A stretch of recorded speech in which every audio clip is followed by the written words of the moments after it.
अगला सेशन आरंभ करने के पूर्व जो हमारा लास्ट सेशन था उसमें कुछ डिस्कशन बाकी रह गया था, तो मैं हमारे एक्सपर्ट एडवोकेट अनंत अस्थाना जी से रिक्वेस्ट करूंगी कि वो उस सेशन को कंप्लीट करेंगे।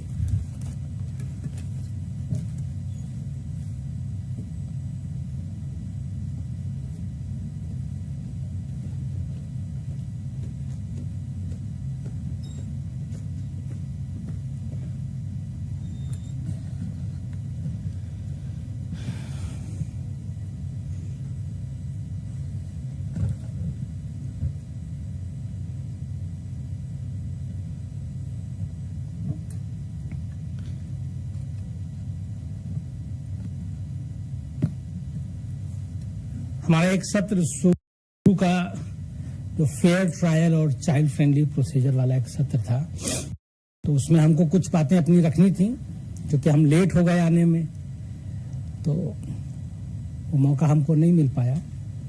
तो हम चाहेंगे कि जब तक हमारा अगला सत्र न शुरू हो तब तक थोड़ी सी परिचर्चा हम लोग उसके ऊपर कर लेते हैं।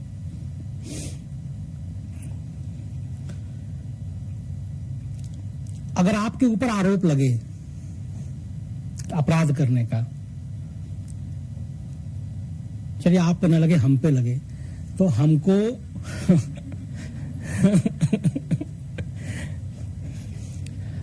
हमको विधि ऐसा कौन सा गिफ्ट देती है? रूल ऑफ लॉ है ना अपने यहां। अगर मेरे ऊपर कोई आरोप लग जाए तो विधि हमको ऐसा कौन सा गिफ्ट देती है अब हमारे बचाव के लिए? ट्रायल। ट्रायल को हम गिफ्ट मानते हैं, और ट्रायल गिफ्ट है क्या? जज साहब पुलिस के द्वारा, आरोप लगाने वाले के द्वारा दिए गए एक एक साक्ष्य को बारीकी से कानून के मानदंडों पर परखेंगे, और अगर सही पाएंगे तो ही उस तथ्य को मेरे खिलाफ, तो मेरे लिए तो वरदान है वो। अगर मैं दोषी नहीं हूं तो मैं तो चाहूंगा कि मेरे खिलाफ जितने भी सबूत आप ला सकते हैं लाइए, और कोई निष्पक्ष व्यक्ति, क्या बच्चे को मिलता है ये वरदान? ट्रायल का लाभ क्या बच्चे को मिलता है? देते हैं क्या आप? नहीं देते, इंक्वायरी देते हैं। तो देखिए, इंक्वायरी लाई गई थी चाइल्ड फ्रेंडली प्रोसीजर के नाम पे, लेकिन इसमें बच्चे का नुकसान कितना बड़ा है ये देखिए। तो जब हम फेयर ट्रायल देने की संकल्पना कर रहे हैं तो हमको इस बात का ध्यान रखना है कि देश का कानून वयस्कों को जो देता है वो बच्चों को हम दे ही नहीं रहे हैं किसी भी वजह से। ये आभास हमको होना चाहिए ताकि हम फेयर रह पाए। आप देखिए, माइनर्स का जो कन्विक्शन रेट है वो 70-80% चलता है। अकल्पनीय है ना, लेकिन राष्ट्रीय मानक, राष्ट्रीय जो स्टैंडर्ड है वो यही है। 70-80% माइनर्स आर कन्विक्टेड। एडल्ट में कहां पर हैं हम? 12, 13, 14। बहुत ज्यादा अच्छा परफॉर्मेंस कर लिया तो 20 पे चले गए। पसीने छूट जाते हैं पुलिस को इन्वेस्टिगेशन उस लेवल का करने में कि अदालत उसको स्वीकार कर ले।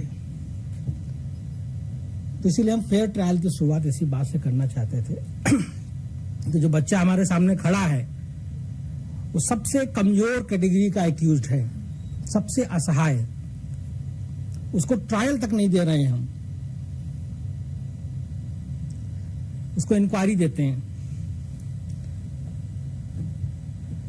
फुल पार्टिसिपेशन भी नहीं मिलता उसको क्रॉस वगैरह में। फिर आइए बेल पर। सामान्य धारणा ये होती है कि जे एक्ट बहुत लीनियंट है। सर,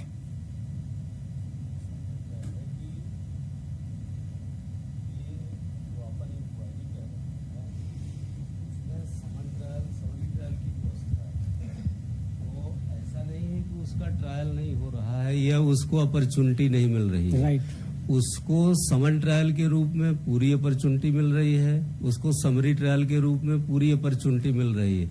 इसलिए उसके साथ कोई पक्षपात नहीं हो रहा है, उसको पूरा पक्ष रखने का पूरा मौका मिल रहा है।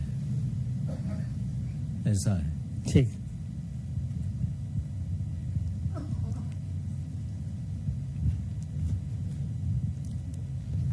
प्रैक्टिस में जेजेबी में जैसे हो रहा है वो तो वैसे ही है, ट्रायल जैसे ही दिखता है वो।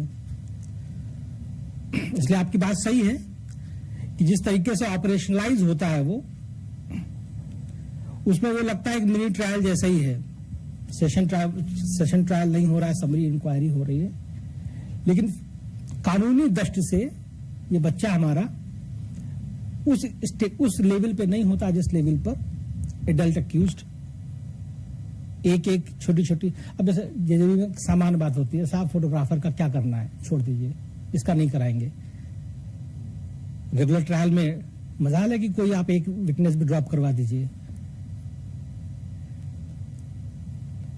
और चीज देखेंगे, अभी हम एक राज्य में गए तो वहां के जो प्रिंसिपल मजिस्ट्रेट हैं वो हमारे साथ प्रैक्टिस करते थे पहले, तो बोले कि चलिए आपको जेजेबी दिखाते हैं। तो गए, वहां पर एक भी वकील नहीं था। वहां पर हम पूरे टाइम बाहर बैठे देखते रहे। तो जब कार्रवाई उनकी खत्म हो गई तब हमने उनसे पूछा, हमने कहा यहाँ तो कोई वकील आता ही नहीं है, कैसे आएगा वकील?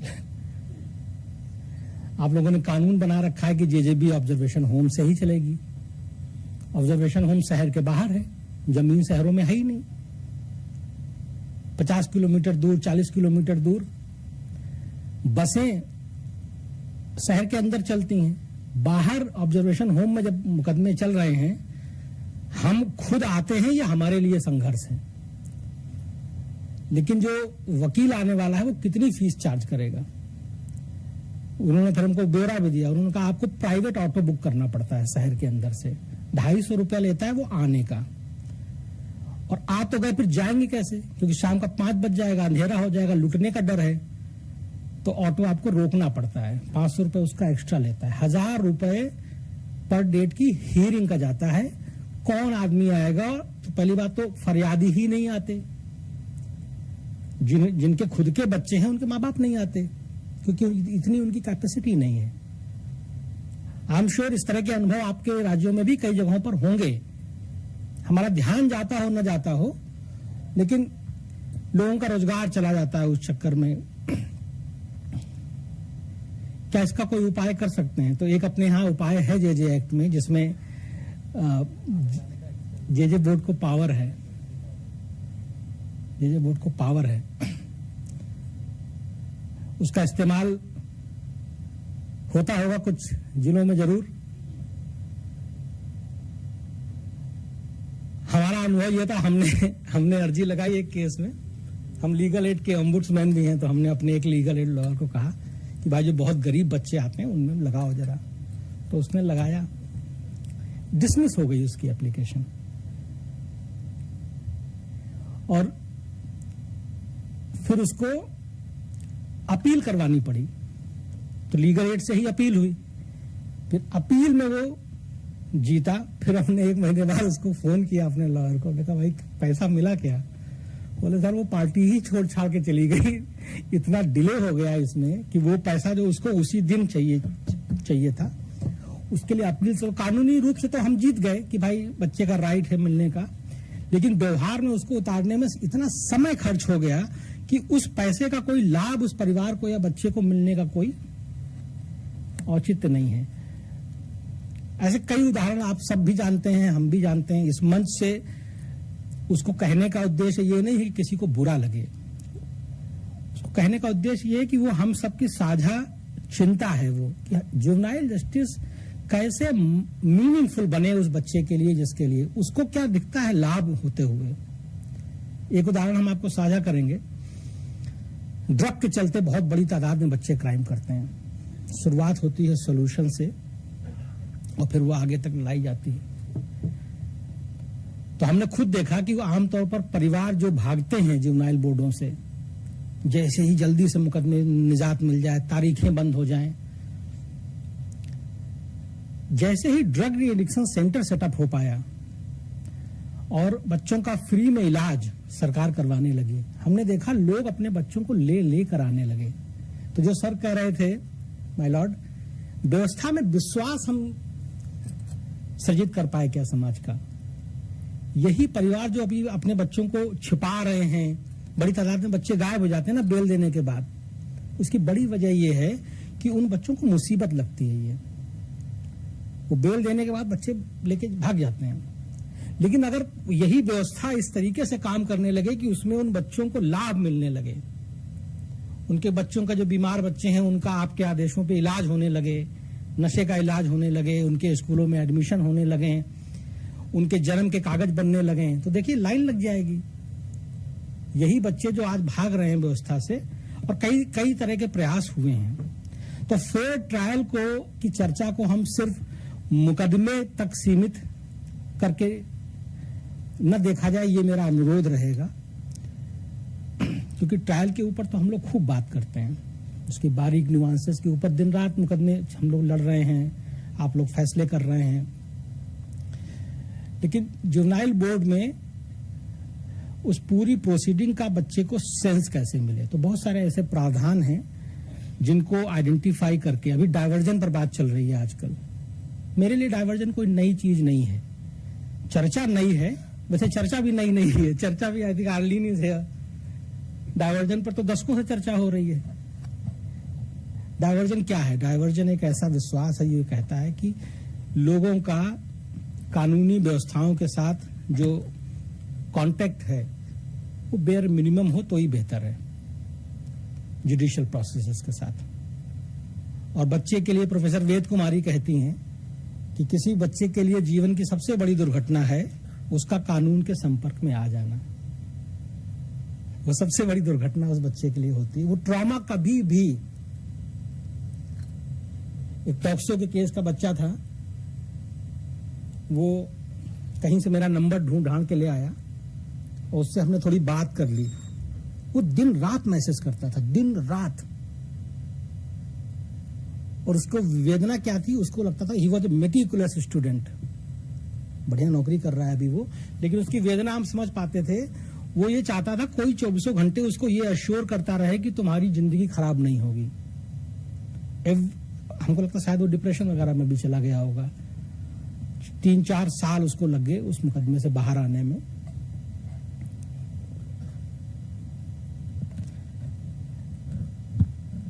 उसमें हमने डिले के ग्राउंड पे प्रोसीडिंग को खत्म करने के लिए हमने आवेदन लगवाया, लेकिन वहां पे एक तकनीकी समस्या आई कि termination on the ground of delay is only prescribed in पेटी केसेस।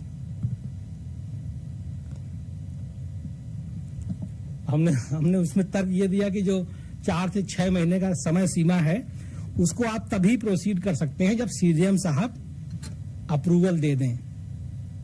अगर सीजेएम साहब ने अप्रूवल नहीं दी है और आपने नहीं ली है तो चाहे वो कोई भी केस हो आप प्रोसीड नहीं कर सकते। और चूंकि यहां पर ऑडियंस जो है वो लोग हैं जिनको फेयर ट्रायल देना है, हम जो चर्चा कर रहे हैं वो उस पक्ष से है जहां हम फेयर ट्रायल मांगते हैं कि अगर आपने हमारा मुकदमा खत्म नहीं किया समय सीमा में तो why should I suffer unnecessarily for such a long time.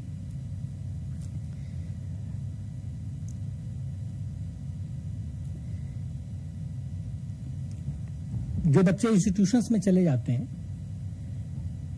क्या उनको रिलीज कर सकते हैं to your satisfaction?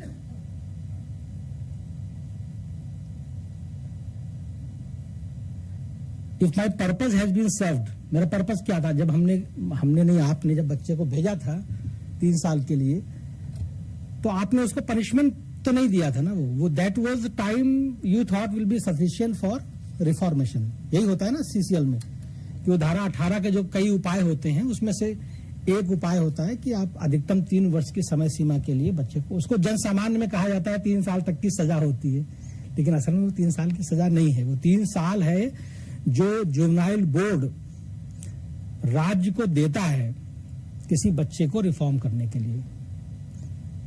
Juvenile justice board है ना, ये कोर्ट नहीं है, इसे जस्टिस बोर्ड।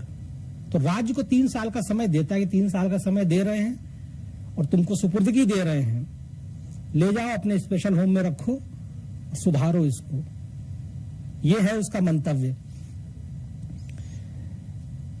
लेकिन अगर आपका उद्देश्य पहले ही पूरा हो जाए, 6 महीने में ही you are satisfied with the performance, will you mind releasing him? तो आप कानून देखेंगे तो कानून ने तो आपके हाथ में वो ताकत दे रखी है। जुवेनाइल जस्टिस एक्ट के प्रावधान, बहुत सारे ऐसे प्रावधान हैं जो शायद अपराध विधि के नजरिए से, यही जो प्रावधान हम बता रहे हैं धारा 97 वाला, हम पालमपुर में थे, वकीलों की एक बड़ी बैठक थी, बच्चों की ही वकालत करने वाले, तो उसमें यही चर्चा जो है वो शाम को निकली, तो कोई वकील मानने को तैयार नहीं, ऐसा प्रावधान हो ही नहीं सकता। फिर जब किताब मंगवाई गई, जे एक्ट मंगवाया गया, उसको पढ़ा गया, तो सारे वकील सरप्राइज थे कि ऐसा कैसे हो सकता है। तो हकीकत बात यही कि जो क्रिमिनल लॉ में जो है, जिसका आप कल्पना कर नहीं सकते, वो जे में, जैसे उदाहरण के तौर पर जो रूल 10(1) है, जिसको हम कहते हैं डायवर्जन का सबसे मजबूत, right Swagata, you also say the same thing, rule 10(1)(1),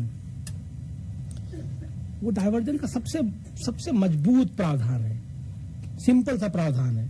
मेरे सामने पुलिस बच्चे को लाएगी और अगर मुझे लगता है कि पुलिस ने गलत फंसा दिया है, मैं बच्चे को मुक्त कर दूंगी, सिंपल सी बात, और मेरे रास्ते में कोई नहीं आएगा। जुवेनाइल बोर्ड की ये ताकत रूल 10(1)(1) में है, जो शायद और रेगुलर कोर्टों में नहीं है। रेगुलर कोर्टों के सामने पुलिस इन्वेस्टिगेशन रिपोर्ट लाएगी, चालान देगी।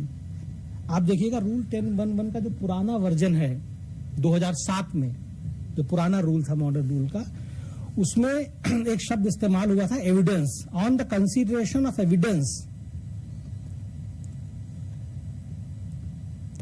दिल्ली में विज्ञान भवन में एक सेमिनार हुआ था और उसमें बात चली, तो एक प्रिंसिपल मजिस्ट्रेट थे यूपी के एक जिले के, उन्होंने ऑडियंस से खड़े होकर के ये बात कही थी कि साहब वो जिस रूल की बात हो रही है उसमें शब्द एविडेंस इस्तेमाल है, इसलिए इसका प्रयोग हम नहीं कर सकते जब तक एविडेंस ना आए। और उस चर्चा में कई लोग शामिल थे, बहुत लोग थे उसमें, सबने सुना उस बात को। और वही रूल जब अमेंड हुआ तो आप देखिएगा एविडेंस शब्द हट गया उसमें से। इसका मतलब प्रिंसिपल मजिस्ट्रेट साहब की बात को कई महत्वपूर्ण लोगों ने ध्यान से सुना, और चूंकि इंटेंट यही था कि जुवेनाइल बोर्ड को ये पावर रहे कि जिन केसेस में बोर्ड को ही संतोष नहीं हो रहा है कि ये केस बनता भी नहीं है भाई, प्राइमा फेसाई जो पहले दिन के कागज हैं उनके बेसिस पर नहीं हमको दिख रहा है, I don't have to wait. आपको सिर्फ और फाइंडिंग में नहीं देनी है, जिसकी भाषा है जुवेनाइल बोर्ड पर कितना भरोसा है कानून का, appears to be unfounded, appears, हमको कोई कंक्लूसिव फाइंडिंग रिकॉर्ड नहीं करनी है for this reason, this reason, this reason. जो दस्तावेज आए हैं पहले दिन पे, अगर वो जुवेनाइल बोर्ड को कॉन्फिडेंस नहीं देते एलिगेशन की सत्यता के बारे में, it allows you to dispose of the case on the first date itself. इसीलिए जो कहा गया है कि पॉइंट सिस्टम नहीं होना चाहिए, अभी इसका पॉइंट नहीं होता ना। अगर पॉइंट सिस्टम होगा तो ये प्रोविजन कभी लागू नहीं होगा। हमको डिले के बारे में बताया गया बहुत पहले, डिले जो है, डिले के ग्राउंड पे टर्मिनेशन जो है वो सुप्रीम कोर्ट ने मैंडेट किया था 1986 में। सुप्रीम कोर्ट ने शीला बारसे के केस में कहा था कि अगर पुलिस 7 साल से कम की सजा वाले अपराधों के मामलों में जल्दी से इन्वेस्टिगेशन कंप्लीट नहीं कर सकती, जुवेनाइल बोर्ड उस केस को खत्म कर देगा। और दूसरा जुवेनाइल बोर्ड को कहा था कि अगर आप 3 महीनों में, 3 महीने 2 महीने ऐसे कुछ था, 2 या 3 महीना, कि अगर आप इंक्वायरी खत्म नहीं कर पाते तो आपको भी मैटर बंद करना पड़ेगा। पर्पस यही था, जिसको डायवर्जन कहते हैं हम आज, बच्चों का लंबे समय तक जुडिशियल प्रोसेसेस में इन्वॉल्वमेंट कभी अप्रिशिएट नहीं हुआ। अब आप उसको डायवर्जन कह लीजिए या न्याय कह लीजिए, सामान्य दृष्टि से हमको तो वो न्याय ही लगता है कि अगर बच्चों का हम विकास होते हुए देखना चाहते हैं और वो तारीखों मुकदमों में ही उलझे रहेंगे। अब पता नहीं आप में से कितनों का अनुभव, अगर कहीं से वो नीले कागज वाला सम्मन कोई घर पे दे भी जाए, गलती से भी दे जाए, तो नींद नहीं आती पूरी रात। सुबह उठ करके वकील को फोन करते हैं कि ये कुछ आया है, क्या है, तो वकील कहता है नहीं आप गवाह के तौर पे कोर्ट में बुलाए गए हैं। तो उसमें भी पसीने आने लगते हैं लोगों के कि पता नहीं कोर्ट गए, निकले कि नहीं निकले वहां से। हालांकि जाना गवाह के तौर पे ही है ये उदाहरण सिर्फ इसलिए बता रहे हैं क्योंकि लीगल प्रोसेस, जुडिशियल प्रोसेस से इन्वॉल्वमेंट किसी भी तरह से हो, वो घबराहट जनरेट करता ही करता है। और बच्चों को जीवन के शुरुआती दौर में अगर इतनी घबराहट वगैरह से एक्सपोज रहना पड़ जाए तो एक ऐसा परमानेंट डैमेज होता है। पहली बात तो उनका कॉन्फिडेंस चला जाता है, वो बड़ी मुश्किल से वापस आता है। इसलिए जुवेनाइल जस्टिस एक्ट का रोबस्ट इंप्लीमेंटेशन, इसका कोई विकल्प नहीं है। अगर आप इसका इंप्लीमेंट नहीं कर पा रहे हैं तो इसका मतलब यह है कि जितना नॉन इंप्लीमेंटेशन है उतना डैमेज हो रहा है सोसाइटी को। इसलिए हमको इसको इंप्लीमेंट करना ही करना है।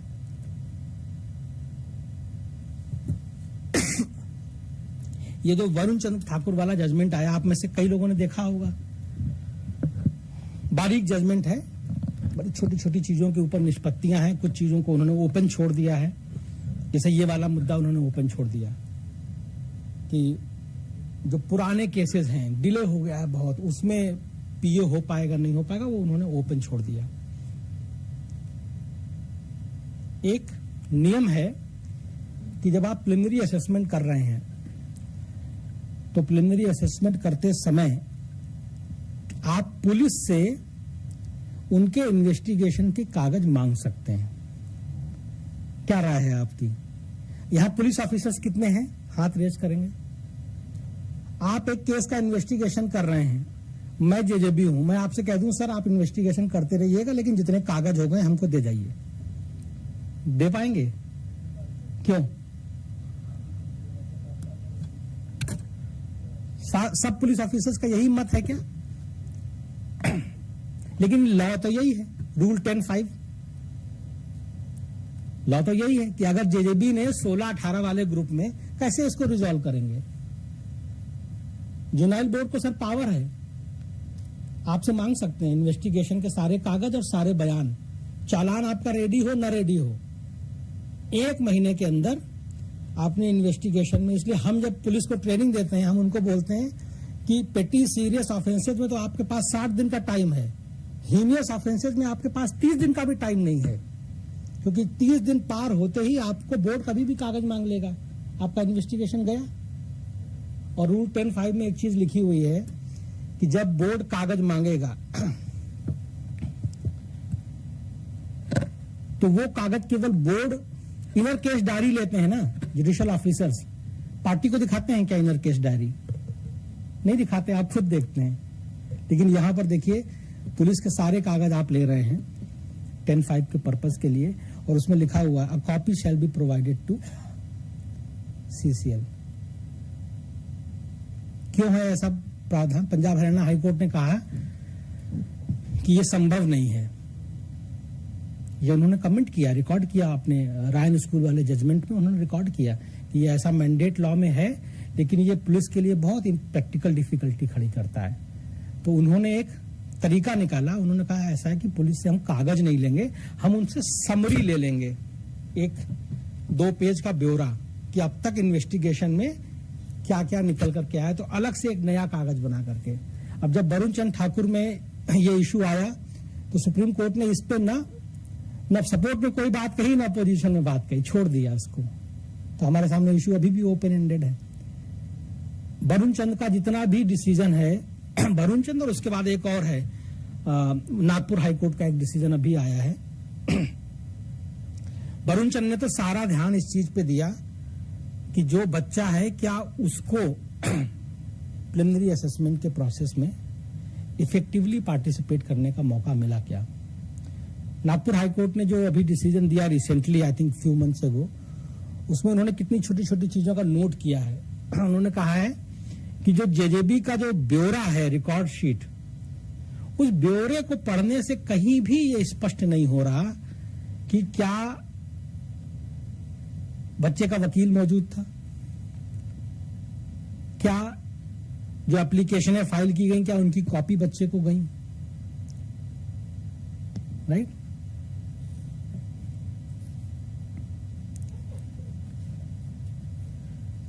तो चाहे वो प्रिलिमिनरी असेसमेंट के केसेस हों जो कि बहुत सीरियस माने जाते हैं, या फिर पेटी ऑफेंसेस के केसेस हों, पेटी ऑफेंसेस के केसेस में हम आमतौर पे हमने देखा है कि रिफॉर्मेशन की जो नीड है वो छूट जाती है। टर्मिनेशन हो गया केस का, लेकिन जिस बच्चे का मुकदमा आपने खत्म किया है, उस बच्चे की अगर ड्रग एडिक्शन की हैबिट है और आपने डिले के ग्राउंड पे उस केस को टर्मिनेट कर दिया, तो वो बच्चा तो अनट्रीटेड छूट गया ना सोसाइटी में। वो क्या करेगा? वो समाज में वापस जाएगा। गलती किसकी हुई? गलती हुई ड्यूटी होल्डर्स की, कि टाइमली वो इन्वेस्टिगेशन रिपोर्ट नहीं दे पाए, टाइमली इंक्वायरी खत्म नहीं हो पाई, केस खत्म हो गया। और उसका नुकसान क्या हुआ कि उस जो रिहैबिलिटेशन नीड होनी चाहिए थी, तो अपने लॉ में ही प्रोविजन है कि आप बहुत सारे बच्चों को चाइल्ड वेलफेयर कमेटी रेफर कर सकते हैं। सेक्शन 83G में प्रोविजन है ना, CNCP डिक्लेयर करके। जुवेनाइल बोर्ड को पावर है किसी बच्चे को CNCP डिक्लेयर करने की। कुछ ऐसे प्रावधान हमने आपके सामने शेयर किए हैं इसी निवेदन के साथ कि ट्रायल पर तो पूरा हमारा ध्यान जाता ही जाता है और आप सब ट्रेन भी हैं इफेक्टिव ट्रायल के ऊपर, लेकिन जुवेनाइल जस्टिस एक्ट के जो बेनिफिशियल प्रोविजंस हैं, जिनका लाभ उस इंसान को मिलने वाला है, उन प्रोविजंस का लाभ कैसे दिलवाया जा सके, उसको इंक्लूड करिए अपने फेयर ट्रायल या फेयर इंक्वायरी की समझ के अंदर। Right, I think I will stop here. Thank you. हम लोग इस चर्चा को जारी रखेंगे, इसलिए जिनको बोलने का मौका नहीं मिल पाया वो हताश ना हो। ये अगली चर्चा पूरी आई थिंक पैनल डिस्कशन ही है। Thank you.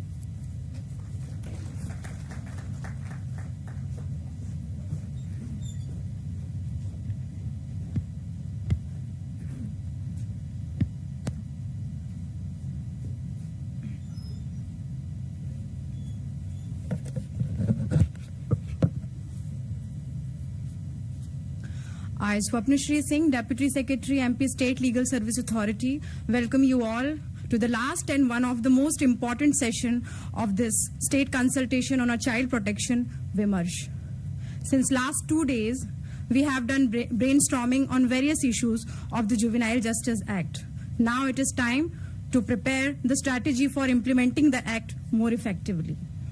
For these sessions, we have amongst us My Lady Honorable Srimati Justice Anuradha Shukla, Judge High Court of Madhya Pradesh with us. I would request Shri Samresh Singh, Registrar IT and Secretary Juvenile Justice Committee to kindly escort her ladyship to the dais.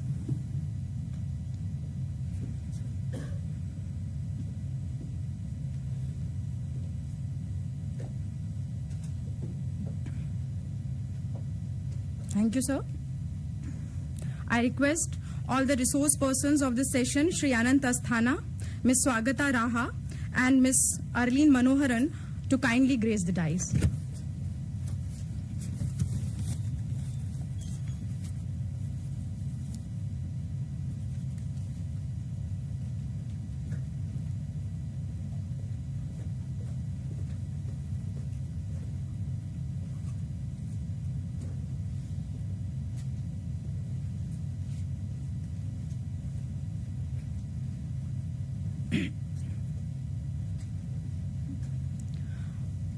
Now I request Shri Krishnamurthy Mishra, Director MP State Judicial Academy, to kindly welcome Honorable Srimati Justice Anuradha Shukla by presenting a sapling as a mark of our respect.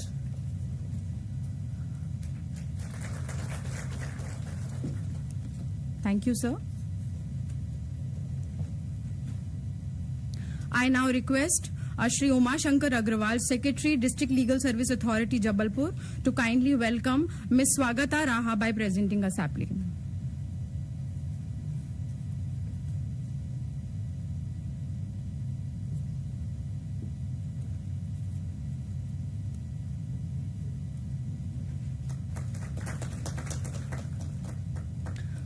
Thank you, sir. Moving on, I request Mrs. S. Vinita, Faculty faculty member MP State Judicial Academy to kindly welcome Ms. Arlene Manoharan by presenting a sapling.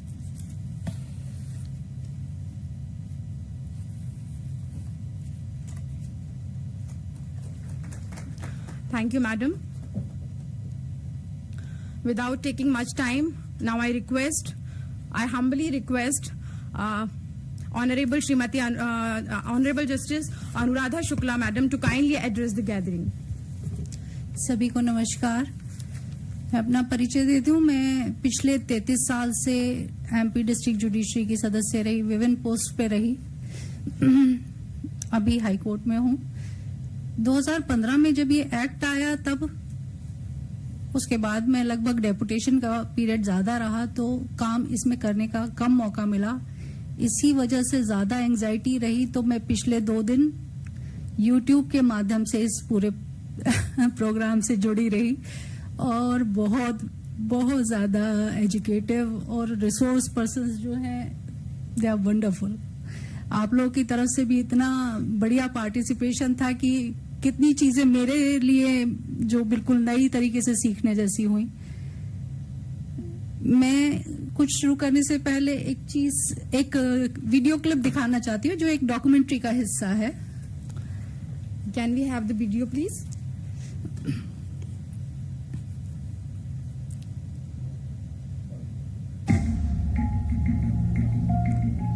Jail व्यवस्था में सुधार, criminal justice system यानी फौजदारी न्याय व्यवस्था में सुधार हुए भी हैं। आज जो जेलों को रिफॉर्मेटिव सेंटर के रूप में देखा जाता है, वो भी एक सुधार ही है, भले ही इसकी पहल सुप्रीम कोर्ट ने की है। सन 1980 से पहले जेलों में सुधार के बारे में कोई इतना सोचता नहीं था। 1980 में एक सुप्रीम कोर्ट की जजमेंट आई सुनील बत्रा वर्सेस दिल्ली एडमिनिस्ट्रेशन के केस में। उसमें उन्होंने कहा कि जेल सुधार गृह होनी चाहिए और जेल में मेडिटेशन, स्पोर्ट्स, ये कल्चरल एक्टिविटीज, इधर वोकेशनल एक्टिविटीज, ये डिफरेंट एक्टिविटीज हैं जिनको करके प्रिजनर को सुधारना चाहिए। पहले क्या होता था कि आपने सेफ एंड सिक्योर कस्टडी आप प्रिजनर किया, प्रिजनर भागे नहीं और जेल के अंदर प्रिजनर किसी को जो है कोई चोट ना पहुंचे या उसकी मौत ना हो, एक ही मैंडेट होता था। पर उसके बाद जो है कोर्ट ने कहा नहीं, रिफॉर्मेशन, रिहेबिलिटेशन और there reintegration into the society, ये भी जेल एडमिनिस्ट्रेशन का मैंडेट है और ये संभव है। मैंने तो पूरा इसका ग्रंथ लिखा हुआ है, उसका नाम है ये संभव है। जो तिहाड़ में हमने प्रोग्राम चलाए थे, जिनको सुधार गृह बनाया गया था, उसको आश्रम कहलाने लग गए थे। भारतवर्ष में प्रिजन सुधार बहुत व्यर्थ हो सकता है और उसके लिए पैसा नहीं चाहिए। उसको सिर्फ समाज को जोड़ना है, प्रिजन के साथ अच्छी एनजीओ को जोड़ना है, इंस्टीट्यूशंस को जोड़ना है, स्कूलों को जोड़ना है, वहां पढ़ाना है, प्रवचन करवानी है, मेडिटेशन करवानी है, वहां योगा करना है। मिली कोई पैसा नहीं चाहिए, आप जाओ योगा कराओ, शिक्षा कराओ, स्किल डेवलप। और सरकार की इतनी सारी स्कीम्स है, आज सरकार भी आपको मदद कर रही है, स्टेट गवर्नमेंट भी, correctional programme, skills development, open universities है, ओपन स्कूल्स है। तो ये आप सब कुछ करा सकते हो। अगर ये कराने लग जाएंगे तो बल्कि आप समाज सुधार में लग जाएंगे। तो अगर एक आदमी जेल में आया, उससे ये कहे कि अब तो आया, वापस नहीं आएगा यहाँ, तो स्किल सीख के जाओ, शिक्षा लेके जाओ। जहां जहां स्किल डेवलपमेंट में एनजीओ लग गई, शिक्षा में, म्यूजिक में, ध्यान में, प्रवचन में, मैंने देखा है वो इधर से आके वापस नहीं गया जेल में, वो सुधर के गया। समाज भी उसको एक्सेप्ट करता है। भारतीय समाज सुधरे हुए व्यक्ति को एक्सेप्ट करता है, समय लेता होगा लेकिन एक्सेप्ट करता है। लेकिन क्या ऐसा हकीकत में होता है? क्या वास्तव में समाज एक सजायाफ्ता कैदी को रिहाई के बाद फिर से स्वीकार करने के लिए तैयार रहता है? और इसका उत्तर है नहीं। मैं अपनी जेल में आरजे था। जेल के अंदर एक इंटरनल एफएम स्टूडियो होता है, मैं वहां पे एज अ रेडियो जॉकी 2-3 साल तक काम किया। And I am a paralegal volunteer from Patiala house court, certified हूँ। तो ये एक ऐसा कड़वा सच है कि किसी को बताओ तो कोई मानता नहीं। क्यों? क्योंकि सोसाइटी में अभी तक एक्सेप्टेंस वाली फील नहीं है।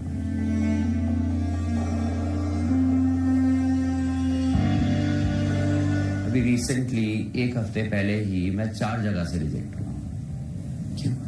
या मैं अभी अगर किसी रेडियो स्टेशन में या किसी FM स्टूडियो में मैं जाके इंटरव्यू देता हूं तो वहां पे भी शायद काम ना मिले, क्योंकि पुलिस वेरिफिकेशन आज की डेट में हर कोई करवाता है और ये हर एक कंपनी की पॉलिसी में लिखा होता है कि जिसका क्राइम रिकॉर्ड है उसको जॉब नहीं दी जा सकती।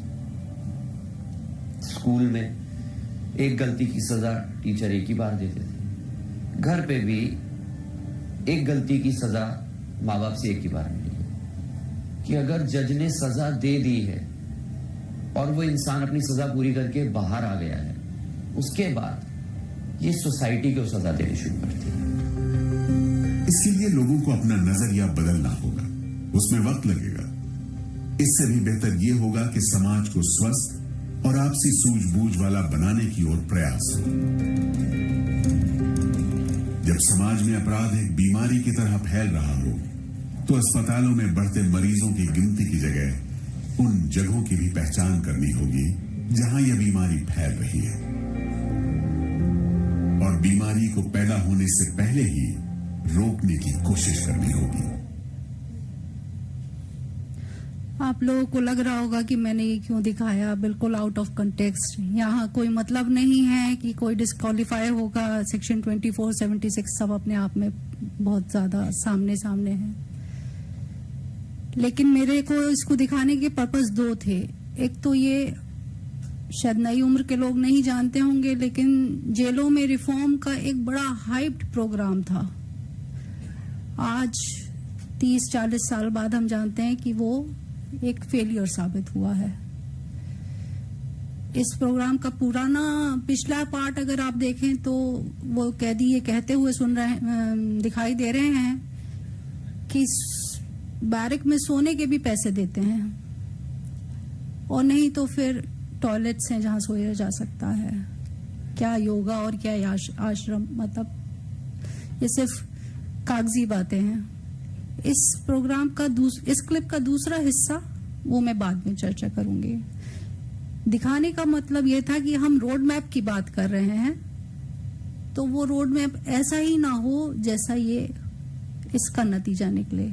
वो प्रैक्टिकल हो, वो फंक्शनल हो, ऑपरेशनल हो, एक रिसर्च पेपर की तरीके से ना बन के रह जाए। सॉल्यूशंस सामने वो आए जो हम उनको अडॉप्ट कर सके। मैं कुछ इंस्टांसेस जरूर आप लोग के साथ इसी संदर्भ में शेयर करना चाहती हूँ। पहले तो मैं एक लेडी पुलिस ऑफिसर ने कल एक बात कही थी, क्योंकि मैं यूट्यूब से जुड़ी रही, आप लोगों से पहले ही कह चुकी हूँ, तो ये 6-6 घंटे 8-8 घंटे वो वेट करते हैं एक पॉक्सो विक्टिम को ले जा करके। मैं नहीं जानती उनकी शक्ल, चूंकि मैं देख नहीं पाई थी। तो क्यों ये हो रहा है? इसके लिए कोई गाइडलाइन इशू होनी चाहिए क्या, या ये सिर्फ एक सेंसिटाइजेशन का ही एक लेवल होना चाहिए? ये एक अलग स्पेस से वो सॉल्यूशन नहीं निकलेगा कि अगर डॉक्टर नहीं है तो फिर वो 6 घंटे और 8 घंटे वेट कर रहे हैं। आज हम मोबाइल से सारा तो काम कर रहे हैं, क्यों ये आपके इंस्टीट्यूशन का हेड और हॉस्पिटल के हेड जो भी हैं उसको उन दोनों के बीच में, या आप लोगों के डॉक्टर्स के और आपके बीच में इतना कोऑर्डिनेशन क्यों नहीं हो सकता कि केवल उस समय लेके जाया जाए, जैसे एक डॉक्टर साहब ने आज भी सजेशन दिया था कि हमसे वो टाइम निश्चित कर लिया जाए और उस टाइम पे ही दिखाया जाए। ये, और हम आज मोबाइल युग में नहीं होते तो शायद ये बात मुश्किल लगती, लेकिन ये तो है, इजीली पॉसिबल है।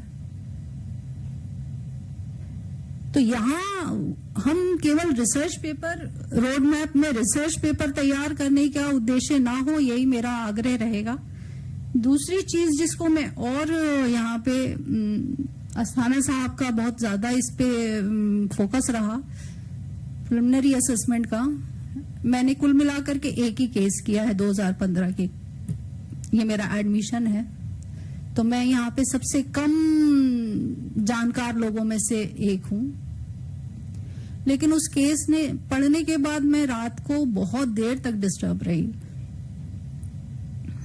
एक बच्चे ने अपने चाचा की हत्या की एक टांगी से। चाचा का और उसका घर बिल्कुल बगल में था। मैं यहाँ पे कहना चाहूंगी कि वो जो ऑफिसर्स रहे होंगे इसमें इन्वॉल्व, वो यहाँ हो सकते हैं या यूट्यूब पे हों, लेकिन प्लीज वो इसको ऐसा ना लें कि मैं किसी को क्रिटिसाइज करनी है। मैं सिर्फ अपनी एक प्रॉब्लम और एक एग्नी को शेयर कर रही हूँ और चाहती हूँ कि ये चीजें वो जब ऑर्डर करें तो देखें। जिस टांगी से उसने हत्या करी, जो बगल में रहते थे, वो टांगी वही थी या रही होगी जिससे उसके फादर ने उसकी मदर को मारा था। 4 चोटें आई थी, उसकी मदर सीरियस हो गई थी, सीरियसली इल थी, इंजर्ड थी। और वो बच्चा वो उसमें इंटरवीनर था, शायद उसकी वजह से माँ की जान बची होगी। फादर जो थे गिवन टू एडिक्शन थे, शराब पीते थे। और वो चाचा का रोल ये था कि फादर को पुलिस पकड़ नहीं पा रही थी। वो 17 साल का बच्चा चाहता था कि ये मेरे पिता को पुलिस वो जाए जुडिशियल प्रोसेस में, उनको उसके किए की सजा मिले। लेकिन सजा मिलने की तो दूर की बात, चाचा का ये सही कहना था कि मैं तुम्हारे पिता को कुछ होने नहीं दूंगा। ये जब बातें हुई, बच्चा शायद ज्यादा गुस्सा हो गया, घर जाके टांगी लेकर आया और उसी से उसने मार दिया। दिन दहाड़े मारा, कोई छुपा के काम नहीं किया उसने कि यहाँ चुपचाप से मार आया हो। तो यहाँ जब जेजेबी और ऊपर वाले अपीलेट कोर्ट इसको देख रही थी तो मुझे लगता है कि इन सर्कमस्टांसेस को देखना जरूरी है। इसमें जो डॉक्टर की रिपोर्ट आई थी, 3 लाइन की रिपोर्ट थी, साइकोलॉजिस्ट की, सॉरी डॉक्टर की नहीं, साइकोलॉजिस्ट की। उन्होंने विक्टिम का नाम, एड्रेस वगैरह लिखा और उन्होंने लिखा he is aware of legal provision and the consequences of his act. His IQ level is normal. ये कहाँ का असेसमेंट था? SIR भी थी, SIR ने उसको एग्रेसर बता दिया। अपीलेट कोर्ट ने वो नहीं सहमत हुए होंगे इससे, उन्होंने टीम गठित की, मेडिकल बोर्ड गठित किया और उन्होंने डायरेक्शन दी। लेकिन वो रिपोर्ट भी तो वैसी थी। वो रिपोर्ट कह रही थी कि कोई साइकोपैथोलॉजी नहीं है and he is of average IQ। तो अगर एवरेज IQ मान लिया जाए तब भी तो वो 17 साल का ही तो था। एडल्ट की एज तो हमारे 18 साल है। एडल्ट की तरह हम ट्रीट कर रहे हैं उसको, अब ट्राई करेंगे। तो मेरा ये कहना है कि सेंसिटाइज होना बहुत जरूरी है, बहुत ज्यादा। इसमें और कोई ऑप्शन ही नहीं है।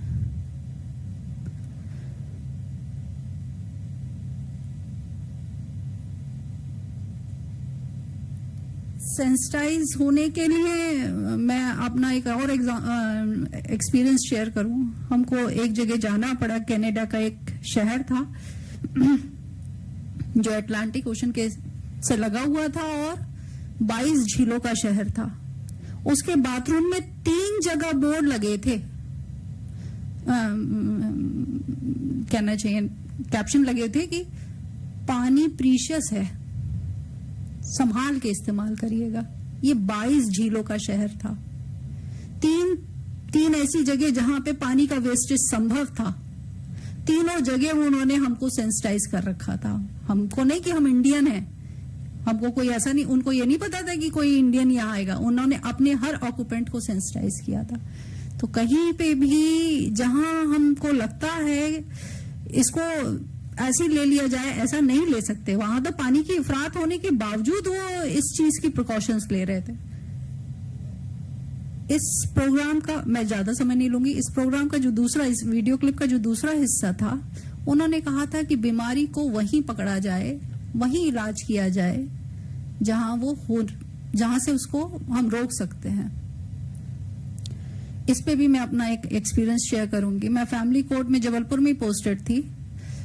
कोर्ट बहुत बड़ा है इसलिए, और कई फ्लोर्स पे है इसलिए आउटसोर्स कर दिया है वहां सफाई की व्यवस्था को। तो एक दिन मैं डायस पे बैठी थी और एक जो लेडी क्लीनिंग में इन्वॉल्व थी, एम्प्लॉयड थी, वो उधर से आई जो रेगुलर एंट्री गेट नहीं था डायस पे आने का। तो मैंने कहा कुछ बात है? तो उन्होंने कहा हाँ मैडम, रात को मेरे पति ने बहुत शराब पी के आया था और मुझे तो छोड़िए, मेरी 3 लड़कियों को भी खतरा होने लगा था उससे। तो मैं रात को स्टेशन पे सोई हूँ, तीनों लड़कियों को लेकर के। मैं यहाँ पे अपना इन्वॉल्वमेंट नहीं बता रही, मेरी जगह कोई और जज होते शायद वो भी यही करते। और ये बहुत इजी था कोर्स। सीधे सीधे डालसा के सेक्रेटरी साहब थे, उनसे रिक्वेस्ट की कि उसके पति को जैसे चाहे बुला लें, चाहे केस बनना हो केस बना लें, लेकिन ये इशू सीरियस है। तो जैसे अपनी भाषा में कहें, उन्होंने उनको बुला लिया, चमका लिया और वो चमक गए। अब उन्होंने जब भी कभी वो लेडी मुझे मिलती थी उस दिन के बाद भी और वैसे भी, वो अब सब कुछ वहां ये दिक्कत नहीं आई। ये हुआ क्यों? इसलिए पॉसिबल था कि वो लेडी कोर्ट में एम्प्लॉयड थी, उसके लिए एक्सेस इतनी फ्री थी। मेरे लिए भी ये इतना इजी था कि मुझे डालसा जैसी किसी संस्था को ढूंढने नहीं जाना था। ये सब तुरंत हो गया। तो मैं ऑनरेबल सीजे साहब के उस सजेशन को यहाँ पे फिर से दोहराना चाहती हूँ कि हर स्कूल में जहाँ वो वल्नरेबल बच्चे हैं, चाहे नहीं हैं, चाहे नॉर्मल हैं, सबके लिए स्कूलों को एक साइकोलॉजिस्ट, साइकोएनालिस्ट जरूर वहाँ एम्प्लॉयमेंट होना चाहिए। ये एक रोड मैप का हिस्सा हमारी तरफ से मुझे लगता है कि होना चाहिए, क्योंकि वहां वो बच्चा सीधे जब वो कुछ भी ऐसा फेस कर रहा है, उसे कहीं टकराना नहीं है, कहीं जाना नहीं है बताने के लिए। उसे मालूम है कि मैं यहीं ये शिकायत अपनी रख सकता हूं। तो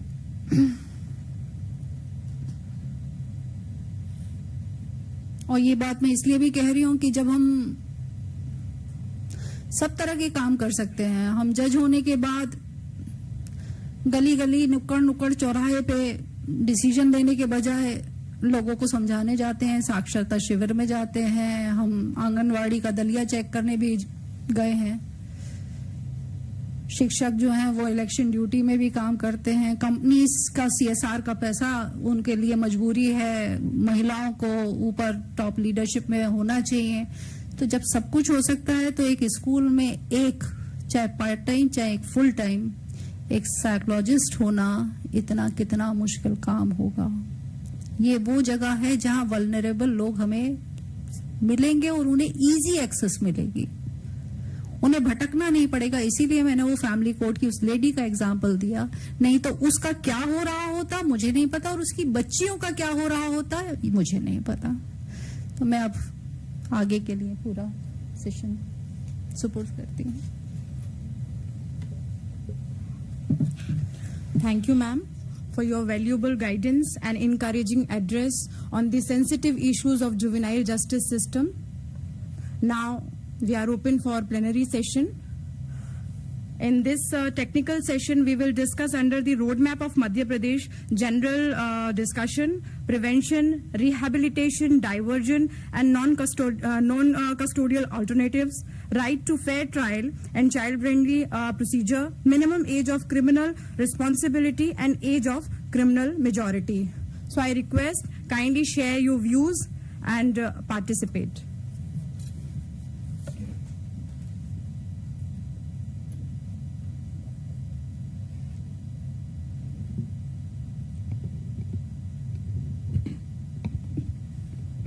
ये जो सेशन है इसका मुख्य उद्देश्य ये है कि अभी तक हमने टेक्निकल सेशन 1 से लेकर 4 तक जो भी जिन भी विषयों या मुद्दों पर बात करी है उनका समअप करके हम एक जो है वो रोड मैप तैयार करेंगे हमारे पूरे स्टेट के लिए, जिसपे हम आगे जो है वो बढ़ने का प्रयास करेंगे।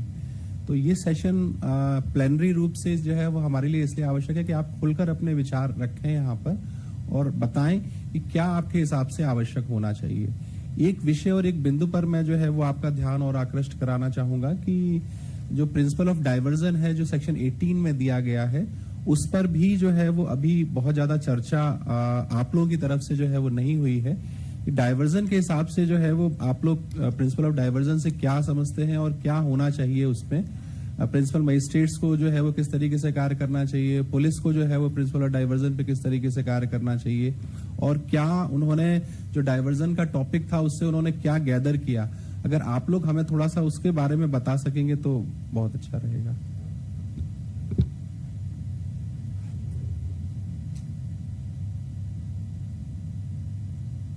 हम एक पॉइंटर दे देते हैं, बच्चे कहाँ नहीं होने चाहिए, कहाँ नहीं होने चाहिए, बच्चे कहाँ नहीं होने चाहिए, जेल में नहीं होने चाहिए, लेकिन फैक्ट है कि हैं, तो क्या कर सकते हैं? क्या हमारे हाथ में कुछ ऐसा है mechanism? Just to start the discussion, diversion दो तरह से, बच्चे जेल में हैं, अब उनका डिक्लेरेशन हो रखा नहीं हो रखा वो वजह हो सकती है, कई वजह हो सकती है, लेकिन होने नहीं चाहिए, वहां हैं, क्या कर सकते, आइडियाज दीजिए उससे। नमस्कार, मैं Vikram Singh Chauhan, superintendent place of safety Indore. मेरे यहाँ एक ऐसा बच्चा आया था जिसके मैंने उससे बातचीत करी, पेरेंट्स नहीं थे। कोर्ट में मैं बात करता हूँ, रीडर साहब से मेरी बात होती है, मैंने पूछा कि ये इसका जमानत वगैरह कब तक हो जाएगी। मुझे चिंता यह रहती है कि बच्चे मेरे यहाँ कम से कम हो, क्योंकि लगातार बढ़ते तो रहते हैं, तो जाने की चिंता रहती है। तो मैं उनके पेरेंट्स से बात करता हूँ, वकील से बात करता हूँ और कोर्ट से भी बात करता हूँ। पता लगा, बच्चे ने बोला मेरे माता पिता नहीं है। कोर्ट से बात करी रीडर साहब से, उन्होंने बोला कि हाँ मुझे मालूम है इसकी हिस्ट्री, इसका कोई है ही नहीं। तो मैंने कहा मैं कब तक इसको यहाँ रखूंगा अपने यहाँ पे संस्था में। तो मुझे 1 साल ही हुआ, ज्यादा अनुभव नहीं है मेरा प्लेस ऑफ सेफ्टी का। तो मैंने उनसे ही पूछा कि कुछ बताइए, ये तो ऐसे ही रहेगा, पूरी जिंदगी भर यहाँ निकालेगा, क्योंकि इसका विचाराधीन केस है, विचाराधीन में 30 से 40 तक कभी भी जब तक निपटारा नहीं होगा मेरे ही रहेगा। तो उन्होंने फिर जो है मुझे बताया कि हम स्वयं के मुचलके पे भी बच्चों को छोड़ सकते हैं। तो मेरे ज्ञान में वृद्धि हुई इससे, और मैंने उनको बोला कि आप मुझे प्रोसीजर बताइए। उन्होंने कहा किसी एप्लीकेशन लिखाइए इसको कि मेरा माता पिता नहीं है, घर में कोई नहीं है, जमानत करने वाला कोई नहीं है, तो मेरे को स्वयं के मुचलके पे छोड़ने की अनुमति प्रदान करें। तो फिर मैंने वो लिख के दिया, और माननीय प्रधान न्यायाधीश महोदय, भोपाल का केस था सर, उनको धन्यवाद देना चाहता हूं मैं कि उन्होंने उस बच्चे को स्वयं के मुचलके पे जमानत दे दी सर, और बच्चा अपने घर चला गया। जी, बच्चा जब जाने लगा तो फिर मैंने उनसे पूछा, डर भी लगता है ज्यादा बताने में, क्योंकि खैर ये तो अपना घर ही है। 6 महीने की सजा और 2 लाख का वो जुर्माने का डंडा भी लगा रहता है, तो खुल के बोलने में थोड़ी दिक्कत होती है। जब जाने लगा बच्चा तो मैंने पूछा कि भैया तू जा तो रहा है, अब तेरी कहाँ जाएगा, क्या करेगा? तो बोलता है मैं भोपाल में ऐसे ही घूमता रहता हूँ, कुछ काम मिल जाता तो खा लेता हूँ, और रेन बसेरा वाले जो 5 रुपए में ठहराते हैं शायद से, तो बोले वहां रुक जाता हूँ रात। तो मैंने कहा तेरे माँ बाप नहीं है ऐसा तेने बताया है, तो किस दुर्घटना में चला गया है, मर गया, क्या हुआ क्या नहीं हुआ? तो बोला नहीं नहीं ऐसा तो नहीं है, मैंने पूरी बात आपको नहीं बताई है। अब्बा ने दूसरी शादी कर ली तो वो चले गए, अम्मी थी उन्होंने दूसरी शादी कर ली, वो अलग चली गई और हम लावारिस हो गए, तो एक्चुअल में हमारा माँ बाप नहीं है। फिर मैंने उसके टिकट का इंतजाम किया, उसको टिकट दिलवाया, रेलवे स्टेशन भेजा, मेरे चौकीदार को भेजा साथ में। मैंने कहा इसको बिठाना, फोटो भी खींचना, नहीं तो पता नहीं कहाँ चला जाए। चिट्ठी लिख के दी, मैंने मेरा नाम लिख के दिया, विक्रम सिंह चौहान अधीक्षक। मैंने कहा कोई पुलिस रास्ते में पूछे तो बताना, रुकेगा नहीं। फिर बाद में उसको टिकट दे के बिठाया ट्रेन में, और उसको शाम के खाने का भी दिया कि शाम को खाना, और वहां जाके फिर जैसा भी वो बताया वहां। फिर ये अच्छी बात थी मेरे लिए कि उसने वहां पहुंचने के बाद मुझे फोन किया और बोला कि सर मैं सकुशल भोपाल पहुंच गया हूं और मैं बढ़िया हूं। तो इस प्रकार से सर हम उनको जो है वो उनका डाइवर्शन कर सकते हैं। उसको मैं कोशिश करता हूं कि मेरे यहाँ कम से कम जो भी बच्चे आए वो जमानत पे चले जाएं घर पे। और ऐसे एक और था सर, जो बच्चा मेरे पास 394 में आ गया था, वो छोटा था, आना नहीं चाहिए था वैसे, क्योंकि प्लेस ऑफ सेफ्टी में तो जघन्य अपराध वाले ही आते हैं, लेकिन 394 का भी पता नहीं कैसे आ गया। तो मैंने उसकी पूछताछ करी तो उसने भी बोला है कि माता पिता नहीं है। वास्तव में उसके माताजी पिताजी नहीं थे। फिर मैंने उसको बोला कि किसी का तो फोन नंबर दे। ट्राइबल बेल्ट के सर बहुत ज्यादा वो नहीं रहते हैं कि उनका मोबाइल नंबर वगैरह, ये बड़ी मुश्किल से उसके एक दोस्त का नंबर मिला। उससे मैंने बात करी तो बोले इसके दूर का रिश्ते का कोई काका है, उसका नंबर है, मैं देता हूँ। काका से पूछा तो उन्होंने कह दिया हम इसकी कोई जमानत नहीं कराएंगे, हमारे पास कुछ है ही नहीं, पावती वगैरह जो चाहे लगती है जमानत की नहीं है। बोले इसका कोई बहनोई वगैरह है उससे बात करो। बहनोई से बात करी तो बहनोई बोलता है कि मेरी भी आर्थिक स्थिति ठीक नहीं है, मेरे पास भी नहीं है, मैं तो मजदूरी करता हूँ, पावती वगैरह नहीं है, जमानत नहीं करा पाऊंगा। फिर उसने बोला इसका जो सेठ है जहां से वो मुर्गी बेचता था पकड़ पकड़ के गाँव से इधर उधर से लाता था, सेठ से बात करी तो फिर सेठ ने बोला कि आप बताइए कुछ रास्ता क्या कर सकते हैं। तो मैंने फिर सर वास्तव में सम्मानीय कोर्ट से बात करी, वहां मुझे पूछा कि क्या कर सकते हैं, केस छोटा सा ये 394 का। तो उन्होंने बताया कि सर आप तो किसी को भी भेज दीजिए, हम इसका केस बंद कर रहे हैं, 150 रुपए जो भी उसका जुर्माना करके केस बंद कर देंगे। फिर मैंने उसके सेठ को बोला कि इसका केस बंद करना है, 150 रुपए 200 रुपए जब लग जाना, इससे एक दिन की मजदूरी में इसको रख लेना अपने पास में और मजदूरी से पैसे पूरे हो जाएंगे। ऐसे सर उसको केस को बाइंड अप करवाया सर, बंद हो गया सर। तो ऐसे सर हम उनका पुनर्वास की कोशिश करते हैं सर। Thank you. यहाँ पुनर्वास कुछ नहीं हुआ, यही CWC जाने वाला मैटर हो सकता था जो शायद मिस्टर अस्थाना कह रहे थे। नमस्कार मैम, मैं डॉक्टर राजेंद्र कुमार बैरागी हूँ, साइकेट्रिस्ट, जयप्रकाश जिला चिकित्सालय भोपाल से। यहाँ जो चर्चा चल रही थी साइकोलॉजिकल असेसमेंट की, एक्चुअली में होता क्या है कि हम कोई भगवान तो है नहीं, हम कोई अंतर्यामी तो है नहीं कि एक 10 मिनट में 15 मिनट में असेस करके ये बता दें कि ये व्यक्ति जो है इसका मानसिक संतुलन ठीक है या ठीक नहीं है।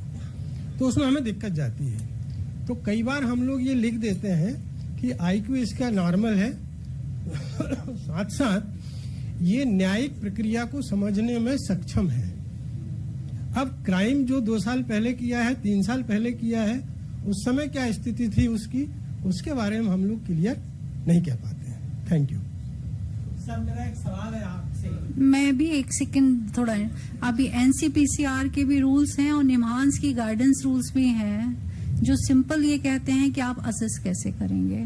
अब आप ये कहें कि प्रोसीजर अडॉप्ट किए बिना आप ऑपरेशन कर दें, आपको पता ही नहीं है कि उसका कैसे, तो फिर क्योंकि हमारे पास समय की कमी है, क्योंकि 40 पड़े हुए हैं वहां, तो ऐसा तो नहीं हो सकता ना।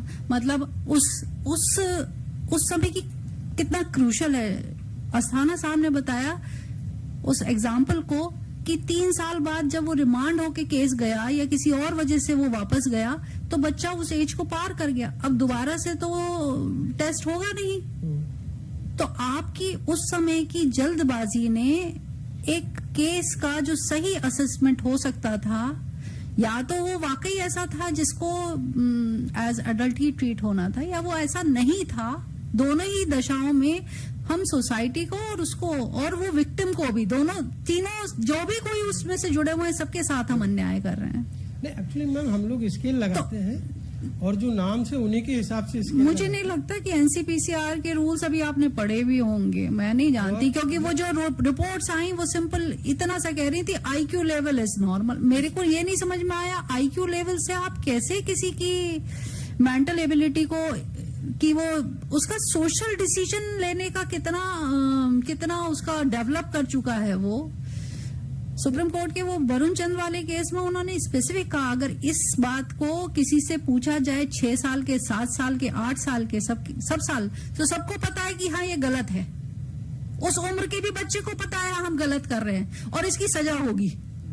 तो अगर आप इस हिसाब से चले कि हाँ उसको पता है और इसकी सजा होगी, अगर यही असेसमेंट का क्राइटेरिया हो गया तो फिर तो ज्यादा ही मुश्किल है। अब बाकी अस्थाना जी बताएंगे, जो जिन्होंने ज्यादा गहराई से पढ़ा होगा इसको। जब आपके पास पत्र आता है बोर्ड से, हाँ, तो उस पत्र में क्या करने को कहा जाता है? उसमें स्पष्ट निर्देश लिखे रहते हैं। हाँ, उसमें लिखा रहता है कि क्या व्यक्ति न्यायालयीन प्रक्रिया को समझने में सक्षम है या नहीं। तीसरा कॉलम रहता है उसमें, पहला तो स्पष्ट रूप से हम कहते हैं न्यायालयिक प्रक्रिया को समझ सकता है ये, इस समय इसकी समझ ये है। लेकिन 3 साल पहले की स्थिति क्या थी, तो 3 साल पहले की स्थिति हम नहीं बता पाते।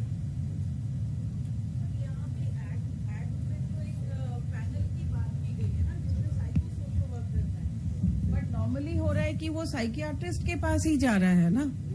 एक्ट जो कह रहा है वो कह रहा है कि psycho social workers and psychologist का एक पैनल बने एज पर एक्ट, लेकिन अमूमन देख रहा है जैसे डॉक्टर बैरागी है, he is the only person जिनके पास में वो जाता है and he is a psychiatrist.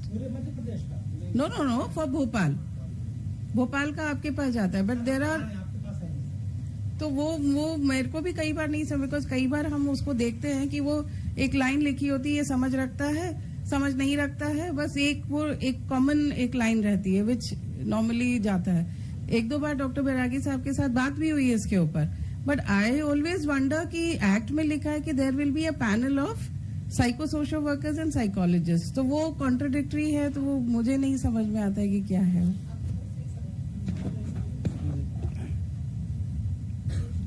Principal magistrates भी यहाँ पर मौजूद हैं। आप लोग क्या लिखकर भेज रहे हैं असेसमेंट के लिए, प्रिलिमिनरी असेसमेंट के लिए? कोई बताना चाहेगा तो? नमस्कार। हो सकता है सब जगह अलग अलग प्रैक्टिस हो, कोई भी आप में से कोई भी एक बता सकते हैं कि एक्चुअली किस तरह की क्वेरीज जो हैं असेसमेंट के पर्पज से लिखकर भेजी जाती हैं।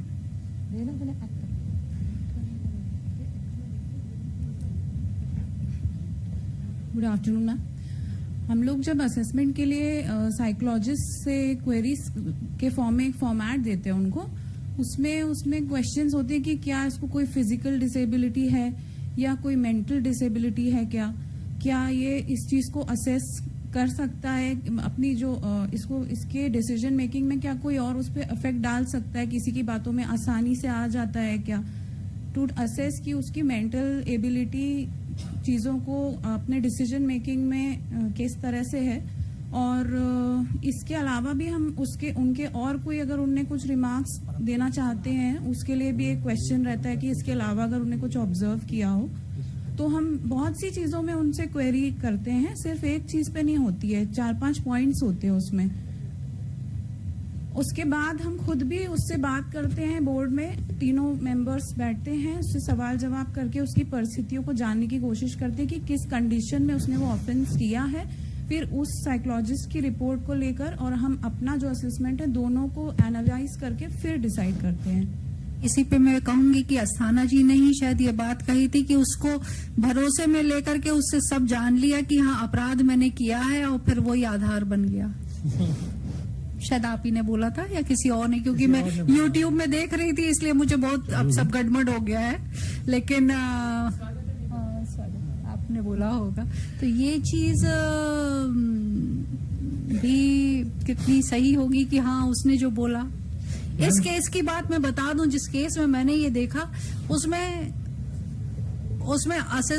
उसमें विक्टिम साइड जिसके हस्बैंड की डेथ हुई थी वो ये स्टोरी लेके चले थे, नैरेटिव उनका था कि प्रॉपर्टी डिस्प्यूट थी। पूरी प्रॉपर्टी कहीं नहीं आई, किस चीज की डिस्प्यूट थी कुछ नहीं आया, कितने एरिया की डिस्प्यूट थी कुछ नहीं आया, कहाँ प्रॉपर्टी थी, कौन मांग रहा था, किसके नाम की थी, लेकिन बात वहीं आके रह गई कि प्रॉपर्टी डिस्प्यूट थी, क्योंकि उसने एक लाइन में बोल दिया था जमीन का भी विवाद था। बस ये नहीं आया कि उसने अपने मदर के साथ जो कुछ हुआ उसका बदला निकालने के लिए उसने, हो सकता है वो इतना मैच्योर हो गया हो, लेकिन कम से कम उस चीज को एड्रेस तो करना था ना, एड्रेस तो होता वो। प्रिलिमिनरी असेसमेंट का जो फॉर्मेट है वो सभी के यहाँ पे एक यूनिक है, परंपरागत रूप से चल रहा है कि हर एक जगह जो है अलग अलग भेज रहे हैं। इनफैक्ट चिल्ड्रंस कोर्ट के जजेस भी हैं सेक्शन 19 में, वो लोग भी प्रिलिमिनरी असेसमेंट करते हैं। तो वो लोग क्या कर रहे हैं, वो उन लोग के यहाँ पे भी क्या भेजा जा रहा है असेसमेंट के लिए सेक्शन 19 के तहत कि नहीं? फॉर्मेट नहीं है कोई, सब अपना यूनिक अपने हिसाब से भेज रहे हैं। आपका क्वेश्चन लेने के पहले मैं आप सभी से रिक्वेस्ट करूंगी कि सिंस हम रोड मैप के बारे में बात कर रहे हैं, जो कि हमें बच्चों के रिहैबिलिटेशन के लिए जो 5 हमने स्ट्रैटेजीज हमें बनानी है, हम उसके बारे में बात कर रहे हैं। तो रादर देन कि हम स्पेसिफिक क्वेश्चंस अपने प्रॉब्लम रेज करें, हम विषय पर रहें और स्ट्रैटेजीज हम तय कर पाएं कि हमें इसको कैसे इसका रोड मैप तैयार करना है, उस पर ही प्लीज आप अपने क्वेश्चन और सजेशंस जो हैं वो केंद्रित रखें। मैम, माइसेल्फ डॉक्टर संदीप निगम। एक जो क्वेश्चन अराइज हुआ था कि मेंटल हेल्थ का स्टेटस कैसे होगा, मैम बहुत मतलब कंफ्यूजिंग चीज है, या बोल सके बहुत कॉम्प्लेक्स चीज है। इतना आसान नहीं है बताना उसको, क्योंकि बहुत सारे कारण होते हैं कोई भी मतलब एक काम करने के पीछे। तो पहले हमें उसे एसेस करना पड़ता है कि कोई हिस्ट्री तो नहीं है पीछे। बहुत सारी बीमारियां होती हैं जिसके कारण बहुत सारे क्राइम किए जाते हैं। जैसे आपने एक पेशेंट का बताया कि उन्होंने फादर को मतलब चाचा को डेथ की। बहुत सारे बच्चों को ऐसे हेलुसिनेशन होते हैं कि उनको कान में आवाज आ रही है कि ये उसका नुकसान पहुंचाना चाहते हैं। अब उसकी डिटेल हिस्ट्री हमें उसके माँ बाप से लेनी पड़ती है, उसके स्टेटस को देखने पड़ती है। कई बार मदर फादर नहीं आते तो डिले हो जाता है। कई बार जैसे कल मैम ने बताया था कि बहुत सारे रोमांटिक इश्यूज रहते हैं कि वो दोनों रिलेशनशिप में रहते हैं, लेकिन कोई सामने वाला पक्ष उसकी कंप्लेन कर देता है तो वो फॉलो हो जाता है। तो उसमें कई बार मदर फादर ही बोलते हैं कि कोई आंसर ही मत देना उनको। तो पेशेंट जो आता है, जो बच्चा आता है, वो कोई आंसर ही नहीं देता फर्स्ट में, वो एकदम शांत बैठता है। तब उसके साथ धीरे धीरे बात करके उसके मेंटल स्टेटस में जाना पड़ता है। दूसरी बात, ऑनलाइन की बात की, कई बार मैम जो सामने जो रेपो है वो उतनी ऑनलाइन में नहीं बन पाती। जो फिगर है, जो उसके इमोशंस है, वो ऑनलाइन उतने समझ में नहीं आते जितने सामने बैठ के समझ में आते हैं। तो मैम ये कॉम्प्लेक्स चीज है जो इतनी जल्दी मतलब इतने आसानी से नहीं हो सकती, उसको टाइम लेकर करना पड़ता है। उसकी डिटेल हिस्ट्री, कई बार ऐसे जो अपन पेशेंट देखते हैं, मिर्गी के पेशेंट देखते हैं, बहुत नॉर्मल चीजें हैं। रिक्शा में गिर जाते हैं बच्चे, बाहर गिर जाते हैं। उसमें से कुछ बच्चों को ऑडिटरी हेलुसिनेशन होते हैं, वो खुद को मार लेते हैं। कई बार अभी जो सीसीआई में गया था परसों, तो चाइल्ड केयर सेंटर, उसमें कुछ बच्चों को मिर्गी आती है, वो खुद को स्टैब कर लेता है। तो वो अगर उसकी बीमारी ठीक हो जाए तो वो सही हो जाती है। तो उसका मेंटल स्टेटस एक बार में नहीं, उस मिर्गी को जो एपिसोड आता है उसको वो 1 महीने में 2 बार 3 बार आता है। तो उससे मैं आया था कि जब उसने स्टैब किया था तो बहुत सारी चीजें हैं जो देखनी होती है मैम, इसलिए इट विल टेक टाइम। क्या आप अपने ये जो आपने समस्या हमसे शेयर की है इसके बारे में कोई स्ट्रैटेजी या सुझाव बताना चाहेंगे? इसका यही है कि डिटेल हिस्ट्री जरूरी है मैम। अच्छे से बच्चे से बात करके, वी नीड टाइम। जो साथ में आते, कई बार सिर्फ जो पुलिसमैन है वो सिर्फ साथ में आता है, उसको कुछ भी नहीं पता कि क्या हुआ। वो पुलिस लाइन से आता है, पता नहीं कहां से आता है, उसको डिटेल कुछ भी नहीं पता कि सर हमें भेज दिया गया। तो हम हिस्ट्री कैसे लें? इसलिए कभी कभी डिले होता है मैम। जब एफएसएल में कोई खराब सैंपल जाता है तो एफएसएल क्या लिख के भेजती है? नमूना खराब हो चुका है, रिपोर्ट नहीं दी जा सकती, है ना? अगर नमूना खराब है तो आप बात थोड़ी कि कोई रिपोर्ट देनी ही देनी है। अगर आपके पास रिपोर्ट देने लायक फैक्ट, सर्कमस्टांसेस नहीं है तो मेरी एडवाइस ये होगी कि आप उसको अपफ्रंट लिखें। संभव नहीं है, बजाय इसके कि कहीं से कुछ इन्वेंट करके। वैसे प्रोफेशनली ऐसा नहीं करते होंगे, आई नो, लेकिन कोई ऐसी बाध्यता नहीं है कि आपको देना ही देना है। राइट। तो कैन हमें पता नहीं है कि हमारा कौन सा बोर्ड काम कर रहा है साथ में। मैं 2 साल से हूँ वहां पर काम कर रहा हूँ, लेकिन मेरे साथ कौन सा एनजीओ काम कर रहा है बस उतना पता है। लेकिन कौन से मजिस्ट्रेट इसके साथ हैं, क्या हेल्प चाहिए। हम सीसीआई भी जाते हैं, हम जेल विजिट भी जाते हैं, हम स्कूल में एडिक्शन के लिए कैंप भी करते हैं, हर साल करते हैं। इस साल मतलब स्कूल में मतलब 10 कैंप किए हैं, जेल में किए हैं। लेकिन आपके लीगल प्रोसीजर से हमारा कोई नाता नहीं है, सॉरी मैम। लेकिन अगर एक दिन जुवेनाइल जस्टिस बोर्ड भी जाइएगा, उनसे डिस्कशन करिएगा तो वो शायद आपको अपनी मैम ओरिएंटेशन क्लास अगर हो जाएगी हमें भी थोड़ी सी हो जाएगा। वो तो ये लोग देखते होंगे जेजेसी वाले। जी ma'am.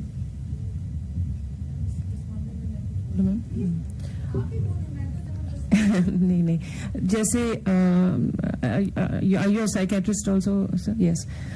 Really happy to hear the need from one profession to seek knowledge from another profession. That humility is what we need, ma'am.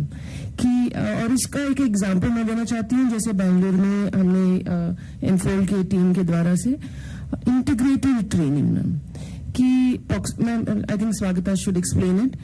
हमारा क्या है, हमने बहुत साल से, अपनी 20 साल 30 साल से इस जेजे एक्ट के अंदर हम काम कर रहे थे। हम बहुत सारे कर्नाटका गवर्नमेंट से के साथ हमारा very good relationship with the judicial academy. Recently हमने एक पार्टनरशिप किया कि we have a training where all the stake holders are train together.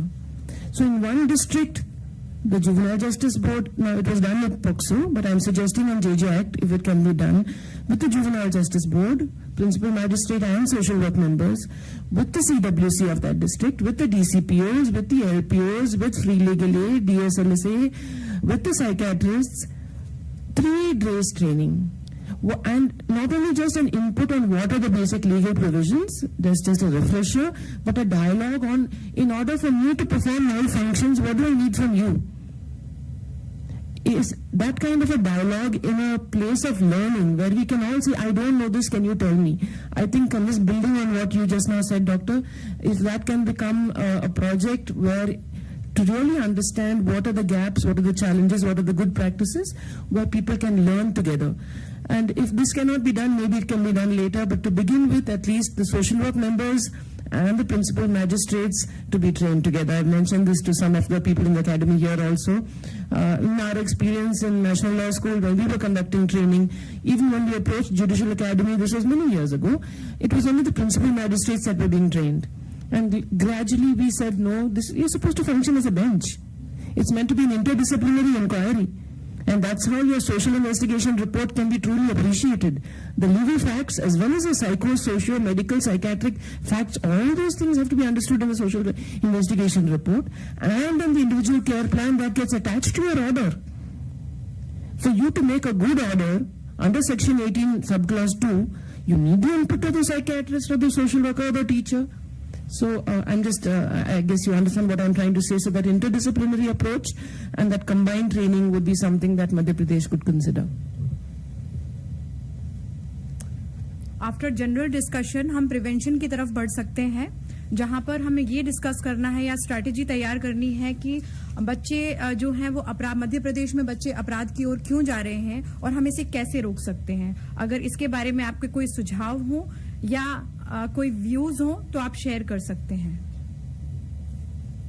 Good news sir. मैं एक विषय पे अभी समरेश सर ने बोला डाइवर्जन के बारे में. सर पुलिस भी चाहती है CICL बच्चे को ज्यादा से ज्यादा हम लोग दूसरी दिशा में करें जो विकास की ओर आगे बढ़े. तो इसमें कल फादर एंथनी सर ने बड़ा अच्छा सुझाव दिया था. तो इसमें क्या ऐसा हो सकता है कि डिस्ट्रिक्ट लेवल पे कम से कम हमारे JJB हैं, बाकी लोग हैं, सारे लोग बैठ के क्या उसमें किया जा सकता है. जैसे हमें पता है कि उसको हम ट्रैफिक वार्डन बना देते हैं, क्या हम लोग इसमें सक्षम हैं? कहीं कोई टेक्निकल इशू तो नहीं आ रहे हैं? होटल मैनेजमेंट का कोर्स करा दें या जैसा कल सर ने बताया ऐसे कई कार्य किए जा सकते हैं. तो उसमें यदि डिस्ट्रिक्ट लेवल पे एक टीम जो मॉनिटरिंग सेल की मीटिंग होती है या अलग से कोई मीटिंग हो जिसमें कुछ फंड की व्यवस्था भी हो सके, क्योंकि जो भी कार्य करता है उसके लिए फंड की आवश्यकता है. जैसे हम एक उदाहरण देते हैं कि हमारा CICL के बच्चे को हमें JJB वहां ले जाना है, कहीं भी ले जाना है, CWC ले जाना है, बोर्ड के सामने ले जाना है, तो उसमें भी फंड नहीं है पुलिस के पास. तो उसके लिए भी कुछ दिशा निर्देश या कुछ ऐसे मिल जाए तो दोनों चीजें की जा सकती हैं और उससे अपराध की रोकथाम भी होगी और डाइवर्जन भी होगा. Thank you sir.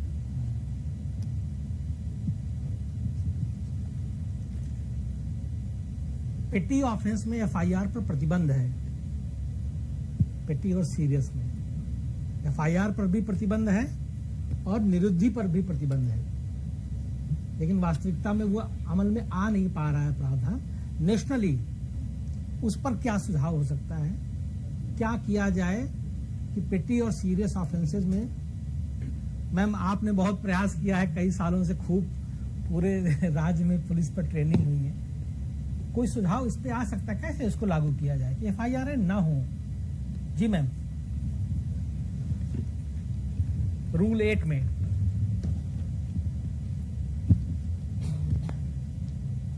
नमस्ते सर. सर मैं एक छोटी सी अपनी बात रखना चाहती हूँ, क्या पॉसिबल हो सकता है क्या कि जैसे हम महिलाओं के लिए एक ऊर्जा डेस्क बना दिए, वन स्टॉप सेंटर बना दिया कि एक ही छत के नीचे उस महिला के साथ पहले हम काउंसलिंग करेंगे. हमें लगता है कि वो अगर केसेस उस पे है तो फिर उसका नेक्स्ट स्टेप, फिर नेक्स्ट स्टेप, फिर तो क्या हम बच्चों के केस डायरेक्ट ही जो JJB में आते, कुछ जगह जैसे बोलते कि FIR होनी ही नहीं थी, तो पुलिस स्टेशंस या हमारे कुछ एरियाज ऐसे चिन्हित हैं जहां से ज्यादातर केसेस आते हैं, तो क्या हम पुलिस विभाग के साथ में ऐसा कोई एक डेस्क नहीं बना सकते जहां पर वो बच्चा आता है और हम उसके बच्चे की होने वाली जो घटना है हम उसको देख सकें कि ये एफआईआर के लायक था कि नहीं। First step. सेकंड, अगर वो एफआईआर के लायक नहीं था तो कारण क्या था कि जिससे उन लोगों के बीच झगड़ा हो गया। और वो जो हम कहते हैं एक मेडिएशन वाला जो चैप्टर है और एक जो काउंसलिंग वाला पार्ट है, हम वहां से करते हैं और वहां हम चिन्हित करें कि इस बच्चे का खाली समय रहता है, माता पिता ध्यान देते हैं कि नहीं, या इस बच्चे की शिक्षा हो रही कि नहीं, और वहां से वो बोर्ड डिसाइड करे कि इसको शिक्षा में जाना चाहिए, एजुकेशन, या इस एज का है कि इसको कोई हम कौशल विकास। हम उस जगह से एक बारी एक स्टॉप लेने के बाद फिर हम उस बच्चे पे काम करें। क्या हम, ये एक छोटा सा सुझाव है, क्या हम इस पे काम कर सकते हैं? इस पे इनफैक्ट मतलब काम जो है एक्ट की मैंडेट है, चाइल्ड फ्रेंडली स्पेस या चाइल्ड फ्रेंडली कॉर्नर बनाया जाना जो है हर एक पुलिस थाने में इंश्योर करना जो है वो एक्ट की एक तरीके से मैंडेट है। हम लोगों ने जेजेसी ने जो है वो पूरे सभी जो पुलिस डिपार्टमेंट है उनको ऑलरेडी लेटर लिखा हुआ है कि चाइल्ड फ्रेंडली स्पेस जो है वो बनाया जाए। बाकी आपके सुझाव बहुत अच्छे हैं कि उस जो स्पेस बनाया जा रहा है वहां पर साइकोलॉजिस्ट या काउंसलर भी व्यक्ति को बैठाला जाए कि, लेकिन दिक्कत यह है कि अभी प्रिंसिपल ऑफ डाइवर्जन के जो वास्तविक सिद्धांत है उसको हम लोग नहीं समझ पा रहे हैं। जैसे हम लोग रिहेबिलिटेशन की ओर जा रहे हैं या उधर जा रहे हैं।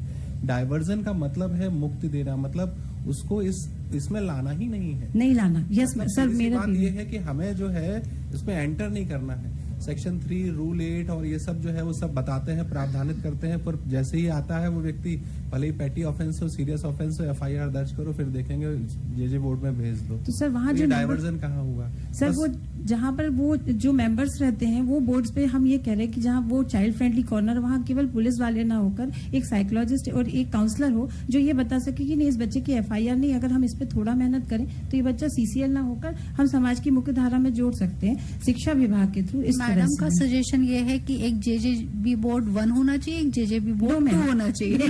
नहीं, वो ज्यादा अच्छा सजेशन है कि एक वो बोर्ड हो जो पहले ये असेस करे कि should it go for the litigation और फॉर द इंस्टीट्यूशनलाइजेशन, जो भी मैम ये व्यवस्था है भी कि मतलब पहले देख ही लिया जाए, उसका वही असेसमेंट हो जाए जहाँ पे एक साइकोलॉजिस्ट हो, जहाँ पे एक बच्चे को समझने के लिए और कोई, और जो लीगल साइड का भी एक कोई व्यक्ति हो जो पहले इस चीज को असेसमेंट वही करे और उससे परे फिर ये जाए कि हाँ ये क्या। मैडम कुछ केसेस में ऐसा होता है कि बच्चे पीटी केसेस में आते फिर वही बच्चा सीरियस में होता है, कभी देखने में आता है कि वो फिर हीनियस में भी आ रहा है। अभी आप मेरे से पूछें तो 23 साल के 21 साल के बच्चे बेल के लिए आते हैं 379 और 25 आर्म्स एक्ट, जो बिल्कुल बहुत ही छोटे ऑफेंस हैं, लेकिन नीचे से बेल इसलिए रिजेक्ट हो रही है क्योंकि उनके पास 23, 25, 30 क्रिमिनल केसेस का रिकॉर्ड है।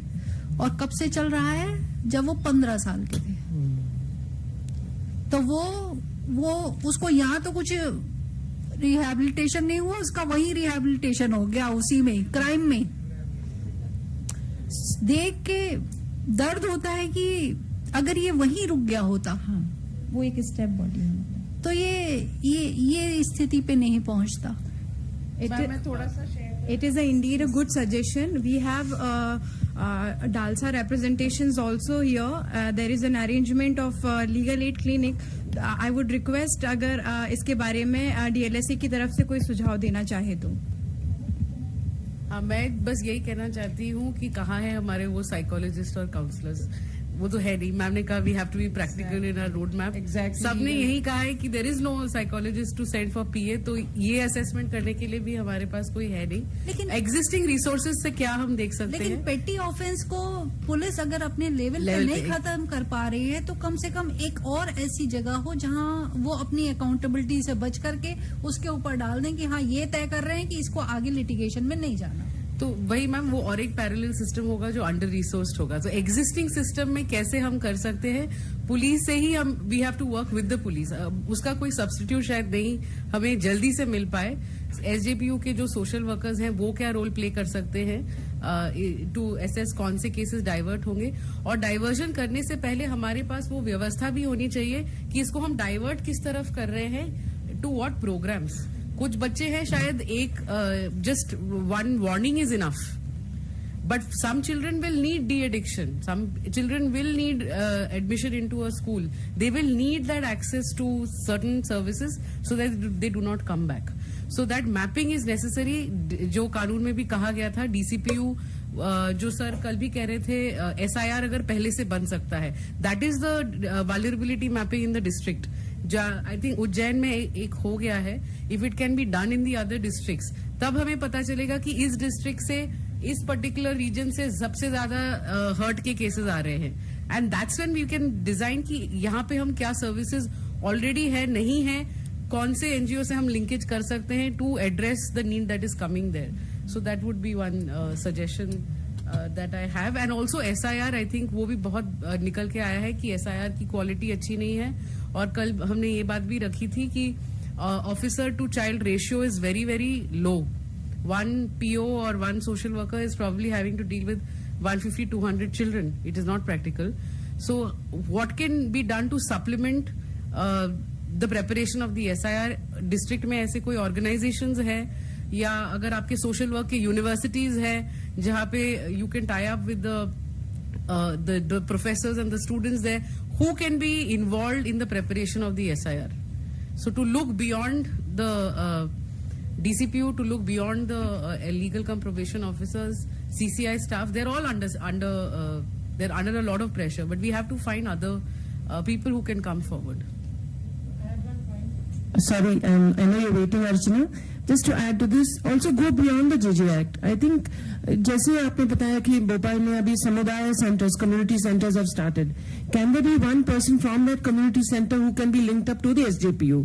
So that if there are no SJPU social workers, at least from the community center, is it possible? I have visited Balaghat, I visited some of the villages where there are Adivasi families and communities. Some of the women there have formed SHGs. The women there, the mothers are the ones who you can rely on because they're really there. They know what they're facing from their husbands. Can we link up with women's groups in the community, in the villages? We're only talking about the centers. So what are those cross-cutting linkages that we can make with other groups to ensure that for assessing a child or for mentoring a child or supporting a child, can these people also be identified as social workers under Rule 219? The rules provide this opportunity for the DCPOs to recognize people as social workers. I don't see that provision being used enough. Fit person provision is there. Are the JGBs using the provisions for fit persons to identify people from the community? Maybe a 10th standard pass woman, ma'am, maybe like the helper that you was working in your court, ma'am. And it is because of the relationship, I would say, ma'am, you said access. I just want to end with this. You said it was because of access. I think it is not just the access, ma'am. It was because of you. It was the relationship that you had with that woman. And I'm building on that one. The relationship that women have with their adolescent children. That can we find pools of energy and resources through that resource mapping, not just professionals of doctors, psychiatrists, lawyers, but women in the community who can be that resource. I wanted to share कि जो madam जो बात बोल रहे हैं कि हर थाने में एक ऐसा एक स्पेस हो जहाँ पे psychologist, practically it is not possible because इतने लोग नहीं हैं.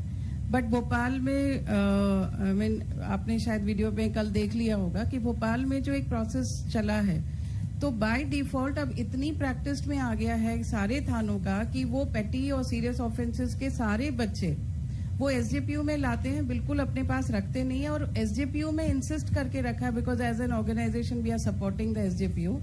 तो पेरेंट्स को भी हम इंसिस्ट करते हैं कि साथ लेके आइए. तो जब बच्चे के साथ जब हम एक फर्स्ट इन्फॉर्मेशन टाइप की जो बात होती है, जब हम बच्चे से बात करते हैं, तो we talk to the parents also कि somewhere or other you are responsible. ये तो बच्चा अभी छूट जाएगा यहाँ से और इसके कागज खाली जे बोर्ड में जाएंगे. So by practicing gradually it has been become a practice for all the police people.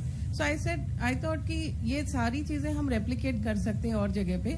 तो जो मैम बोल रहे हैं कि एक स्पेस होना चाहिए कि जहाँ पर पेरेंट्स भी है, तो अब हम देख रहे हैं कि वो पेरेंट्स अगर डी एडिक्शन है मान लीजिए बेल पे छूट भी गया है वो बच्चा या फिर उसको छोड़ भी दिया है, तो वो पेरेंट वापस आते हैं बोल के कि देखिए आप लोगों ने इतना किया लेकिन ये बच्चा अभी भी हमारी बात नहीं सुन रहा है, तो that the second level of counselling again goes on. फिर दूसरी बात जो नशे की हुई, तो पेरेंट्स अब खुद आ रहे हैं कि इसको डी एडिक्शन सेंटर में ले जाइए, पेरेंट्स खुद आ रहे हैं कि हमारे बच्चे को स्कूल से टीसी दे दिया, तो आप प्लीज हेल्प करिए कि उसको टीसी। तो एजुकेशन सिस्टम को भी समझना है कि वो बच्चे ने क्राइम किया तो अब उसका स्कूल से उसको टीसी नहीं मिलना चाहिए।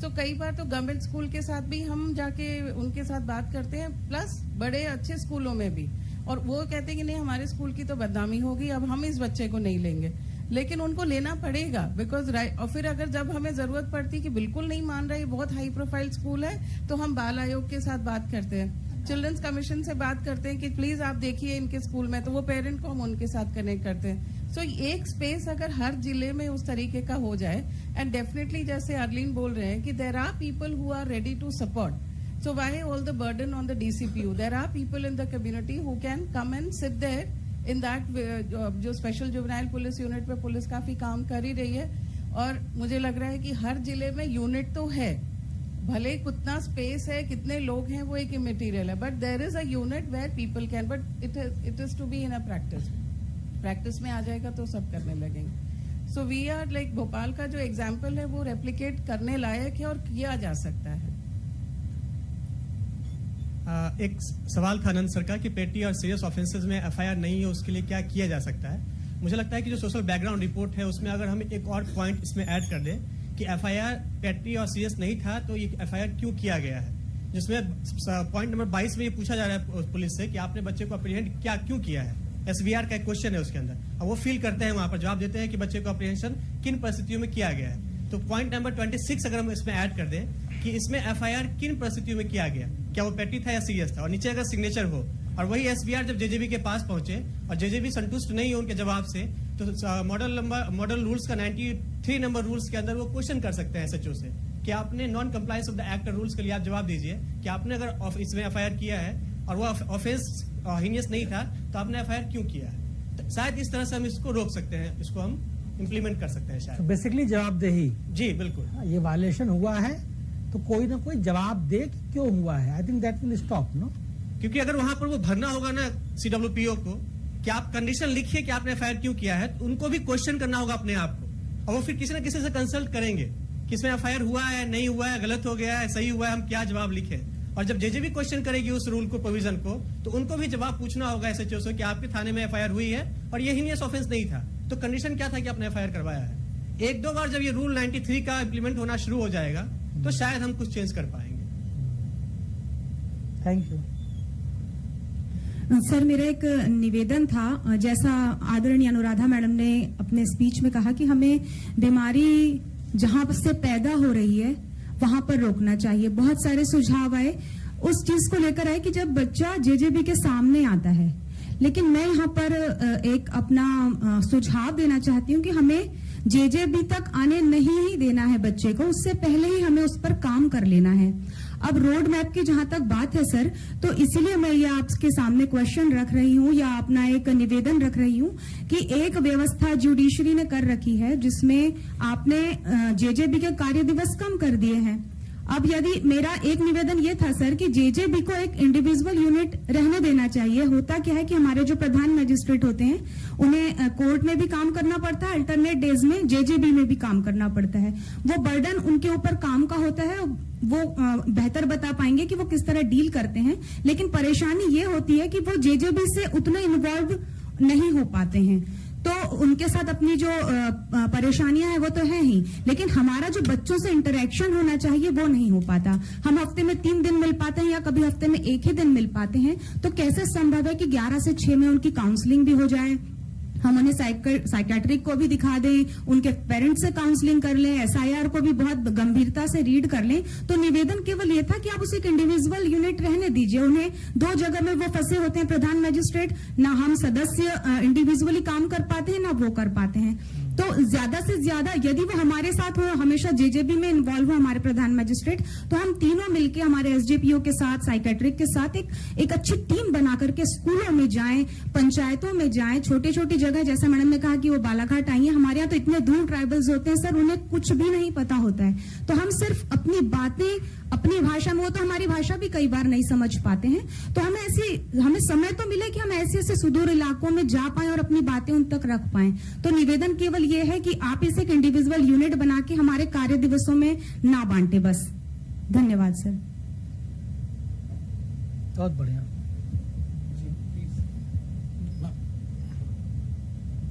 मैम आप भी कह दें, आप भी कह दें, दोनों लोगों का लाभ मिलेगा। Good afternoon honourable chair. Sir divergence के लिए सजेशंस थे, तो सर मैंने 3 चीजें सोची थी। एक, बराहा मैडम ने बताया था कि हम लोग उन्हें कॉशन देके या डांट के छोड़ सकते हैं, तो एक प्रिकॉशनिंग डाइवर्जेंस का प्रिंसिपल है, ये ऑलरेडी हम देखेंगे तो ईस्टर्न कंट्रीज में बहुत प्रिवलेंट है कि बच्चों को वहीं से डांट के छोड़ दिया जाता है। अमूमन वो विवाद जो स्कूल में हो जाते हैं तो वहाँ पे बच्चा कोई ऐसा नहीं है, वो तात्कालिक विवाद की स्थिति निर्मित हुई थी जिस कारण रिपोर्ट हो गई।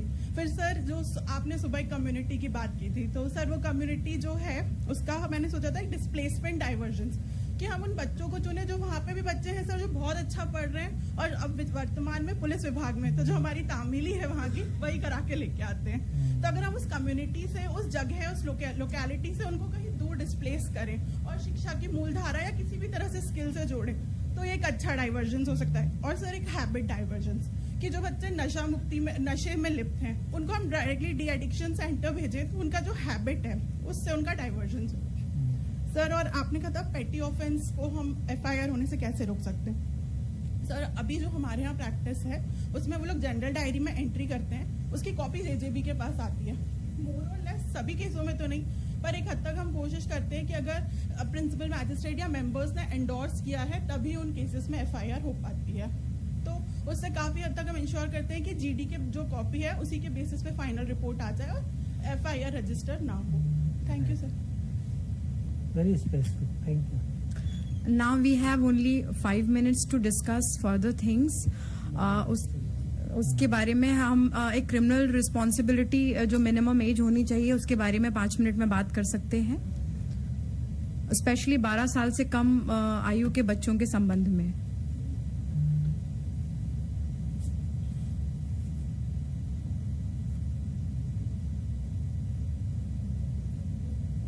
यदि इस तरह के प्रकरण हमारे समक्ष आते हैं जुवेनाइल बोर्ड में, जहां पर बालक की आयु 12 वर्ष या उससे कम होती है, तो हम किस तरह से डील करते हैं और उसे कैसे प्रिवेंट किया जा सकता है, इसके बारे में हम अगले 5 मिनट में बात कर सकते हैं। ज्यादातर लोग तो यही कह रहे हैं कि ये 12 को बढ़ाकर 16 कर दीजिए। वो हम लोग नहीं कर पाएंगे, जो वर्केबल है कुछ, ये तो लेजिस्लेटिव मैटर हो गया ना। We can talk about the current situation only, क्योंकि नंबर जो आया था ना, बहुत ज्यादा नंबर था ऐसे बच्चों का, 12 साल से कम वालों का।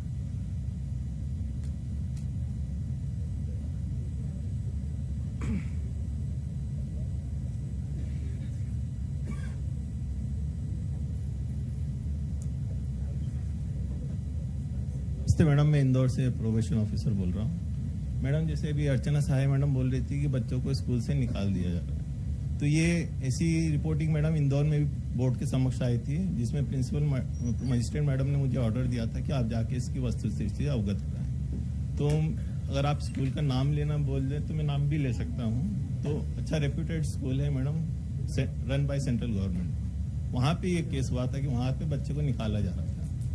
तो फिर मैं वहाँ गया, फिर वहाँ को एक्ट के बारे में समझाया, सब किया, तो वो फिर मान गए वो, और फिर उन्होंने वापस से बच्चे को एडमिशन दे दिया, उसको कंटिन्यू। बहुत बढ़िया सर, बहुत बढ़िया। यही एक पीयू का अच्छा काम भी है कि रीच आउट करिए इंस्टीट्यूशंस को, हैंड होल्डिंग करिए। बहुत बढ़िया सर। अब तो डीएम साहब आपके डायरेक्ट हेड हैं स्टैच्यूरी, डीएम साहब का उपयोग करते हैं क्या? पहले एक समस्या थी ना कि डीसीपीओ को लगता था कि हमारे हाथ में उतनी ताकत नहीं है, तो अब तो सीधा कानून बदल करके डीएम को ही इंचार्ज बना दिया है जेजे एक्ट का। तो अगर कहीं आप अपने आप कमजोर पाए तो डीएम साहब को एक्टिवेट करें, उनसे कहें सर आप चलिए, आप बात करिए, you will have results. Good good good good. Anyway you are competent on your own. Thank you, very nice.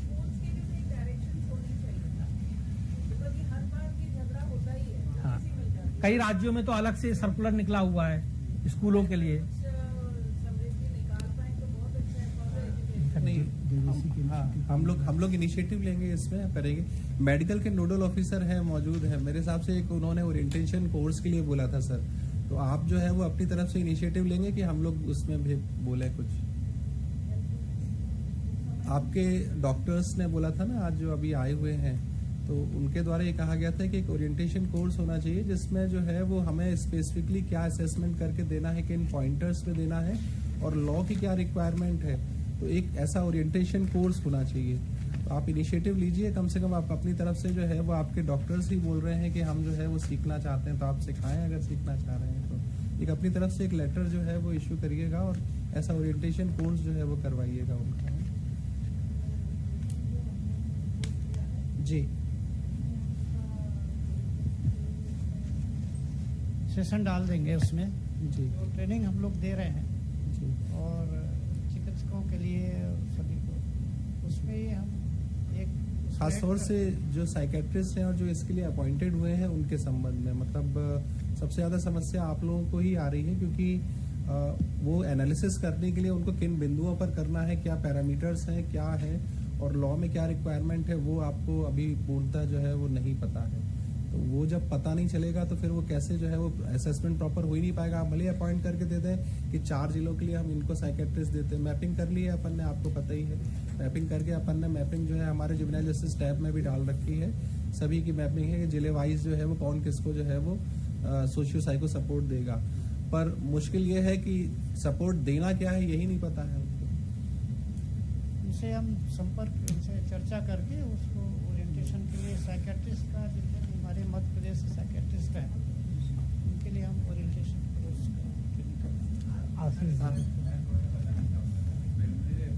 इसमें हम लोगों ने WCD ने सर इसमें जो हमारे जेजे बोर्ड के मेंबर्स हैं इसको हम लोगों ने निमहांस के साथ टाई अप करके इनका पूरा हम लोगों ने ट्रेनिंग करा दिया है प्रिलिमिनरी असेसमेंट में सर।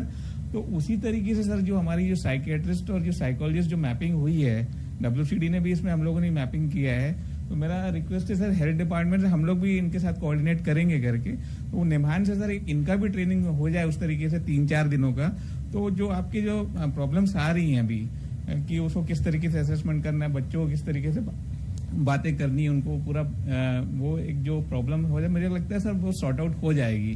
तो सर मेरा निवेदन ये है कि हम आपसे, मैं भी बात करेंगे, हम लोग एज ए WCD से आपसे टाई अप करेंगे और निमहांस से भी हम लोग बात करके ये करवा देंगे सर, जल्दी हो जाएगा। तो मेरे ख्याल से ये बहुत बड़ा इशू है हमारा, सॉर्ट आउट हो जाएगा सर ये। इसमें एक सजेशन मेरा है कि apart from the way in which assessment should be done, the training should also have components on juvenile justice and the law. बिल्कुल मैम, उसी जो अभी जो ट्रेनिंग हुआ है वो उसी बैकग्राउंड को लेके हम लोग ने उनको यही बताया था कि आपको सिर्फ वो नहीं है, आपको एक्ट का भी बताना पड़ेगा, तभी वो उसकी समझ डेवलप हो पाएगी। कि हमको जब तक एक्ट नहीं पता होगा तो आप उस तरीके से नहीं कर पाएंगे। और जो मेंबर्स का ट्रेनिंग हुआ है वो 3 या शायद 2 या 3 दिन का हुआ था, मुझे एग्जैक्टली याद नहीं है, 4 दिन का हुआ था। 4 दिन की ट्रेनिंग इसीलिए एग्जॉस्टिव ट्रेनिंग कराई थी। तो उसी तरीके से साइकियाट्रिस्ट का भी हो जाएगा तो बहुत आराम से जो प्रॉब्लम फेस कर रहे हैं ये खत्म हो जाएगी मैम। मेरा और एक सजेशन था कि पॉक्सो में तो हमने रिकग्नाइज किया है हर बच्चे को सपोर्ट पर्सन की जरूरत है, और जब हम देख रहे हैं हर स्टेट से एक विधि से विवादित बच्चे के राइट्स का हनन हो रहा है या उनको इन्फॉर्मेशन नहीं मिल रहा है या कुछ जो चीजें रिहैब से कनेक्ट करना नहीं हो रहा है, so at least in Karnataka rules हमने ये डाला है कि एक CICL बच्चे के लिए भी सपोर्ट पर्सन होना जरूरी है, who can also link with everybody because there are so many linkages that have to be made. JJB is also not able to make all the linkages, education से link करना, health से link करना. So if that support person, we can start thinking whether a child in conflict with the law also needs a support person who can be that person making all these connections.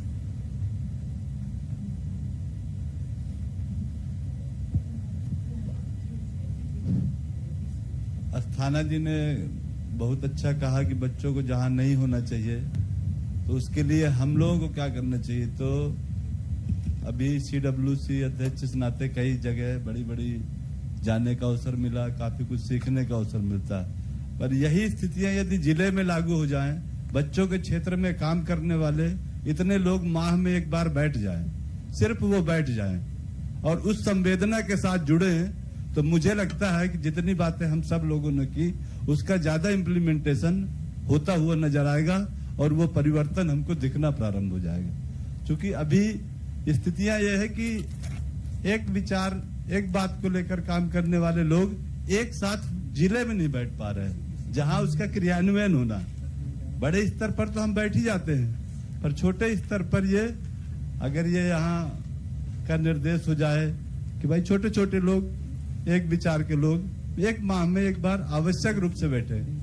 Asthana जी ने जैसे कहा कि DM को अभी empower किया गया है, लेकिन 3-3 महीनों में स्थितियां होती है कि डीएम को आपके शब्द सुनने के लिए समय नहीं है। एक्ट में लिखा है लेकिन वहां मौके में उसके पास समय नहीं है। आपकी मीटिंग हो जाती है, दस्तखत होते हैं और चले जाते हैं। तो महोदय मेरा सबसे विनम्र निवेदन है कि हम जो बातें यहाँ कह रहे हैं नीचे क्रियान्वयन इकाई उसको कितना कर रही है ये देखने की आवश्यकता है। कुछ जिलों में सर प्रयोग हुआ है, उसके अच्छे रिजल्ट आए हैं। चिल्ड्रन कोर्ट के जो जज साहब हैं वो जिले में सबसे बड़े अफसर हैं पूरे चाइल्ड प्रोटेक्शन तंत्र के। वो जब मीटिंग आहूत करते हैं तो किसी के पास गुंजाइश नहीं होती कि ना आए, क्योंकि वो सबसे बड़े अफसर हैं। वो भी कई जगहों पर प्रयोग हुआ है कि डीएम के ऊपर आश्रित न रह करके जो चिल्ड्रन कोर्ट के जज साहब हैं उनके पास जाया जाए कि सर आप मीटिंग कॉल कर लीजिए। तो सब आते हैं, फिर उसमें पुलिस के भी लोग आते हैं, न्यायपालिका के भी आते हैं, लीगल सर्विस के। हमने उसके अच्छे रिजल्ट देखे हैं। Thank you sir.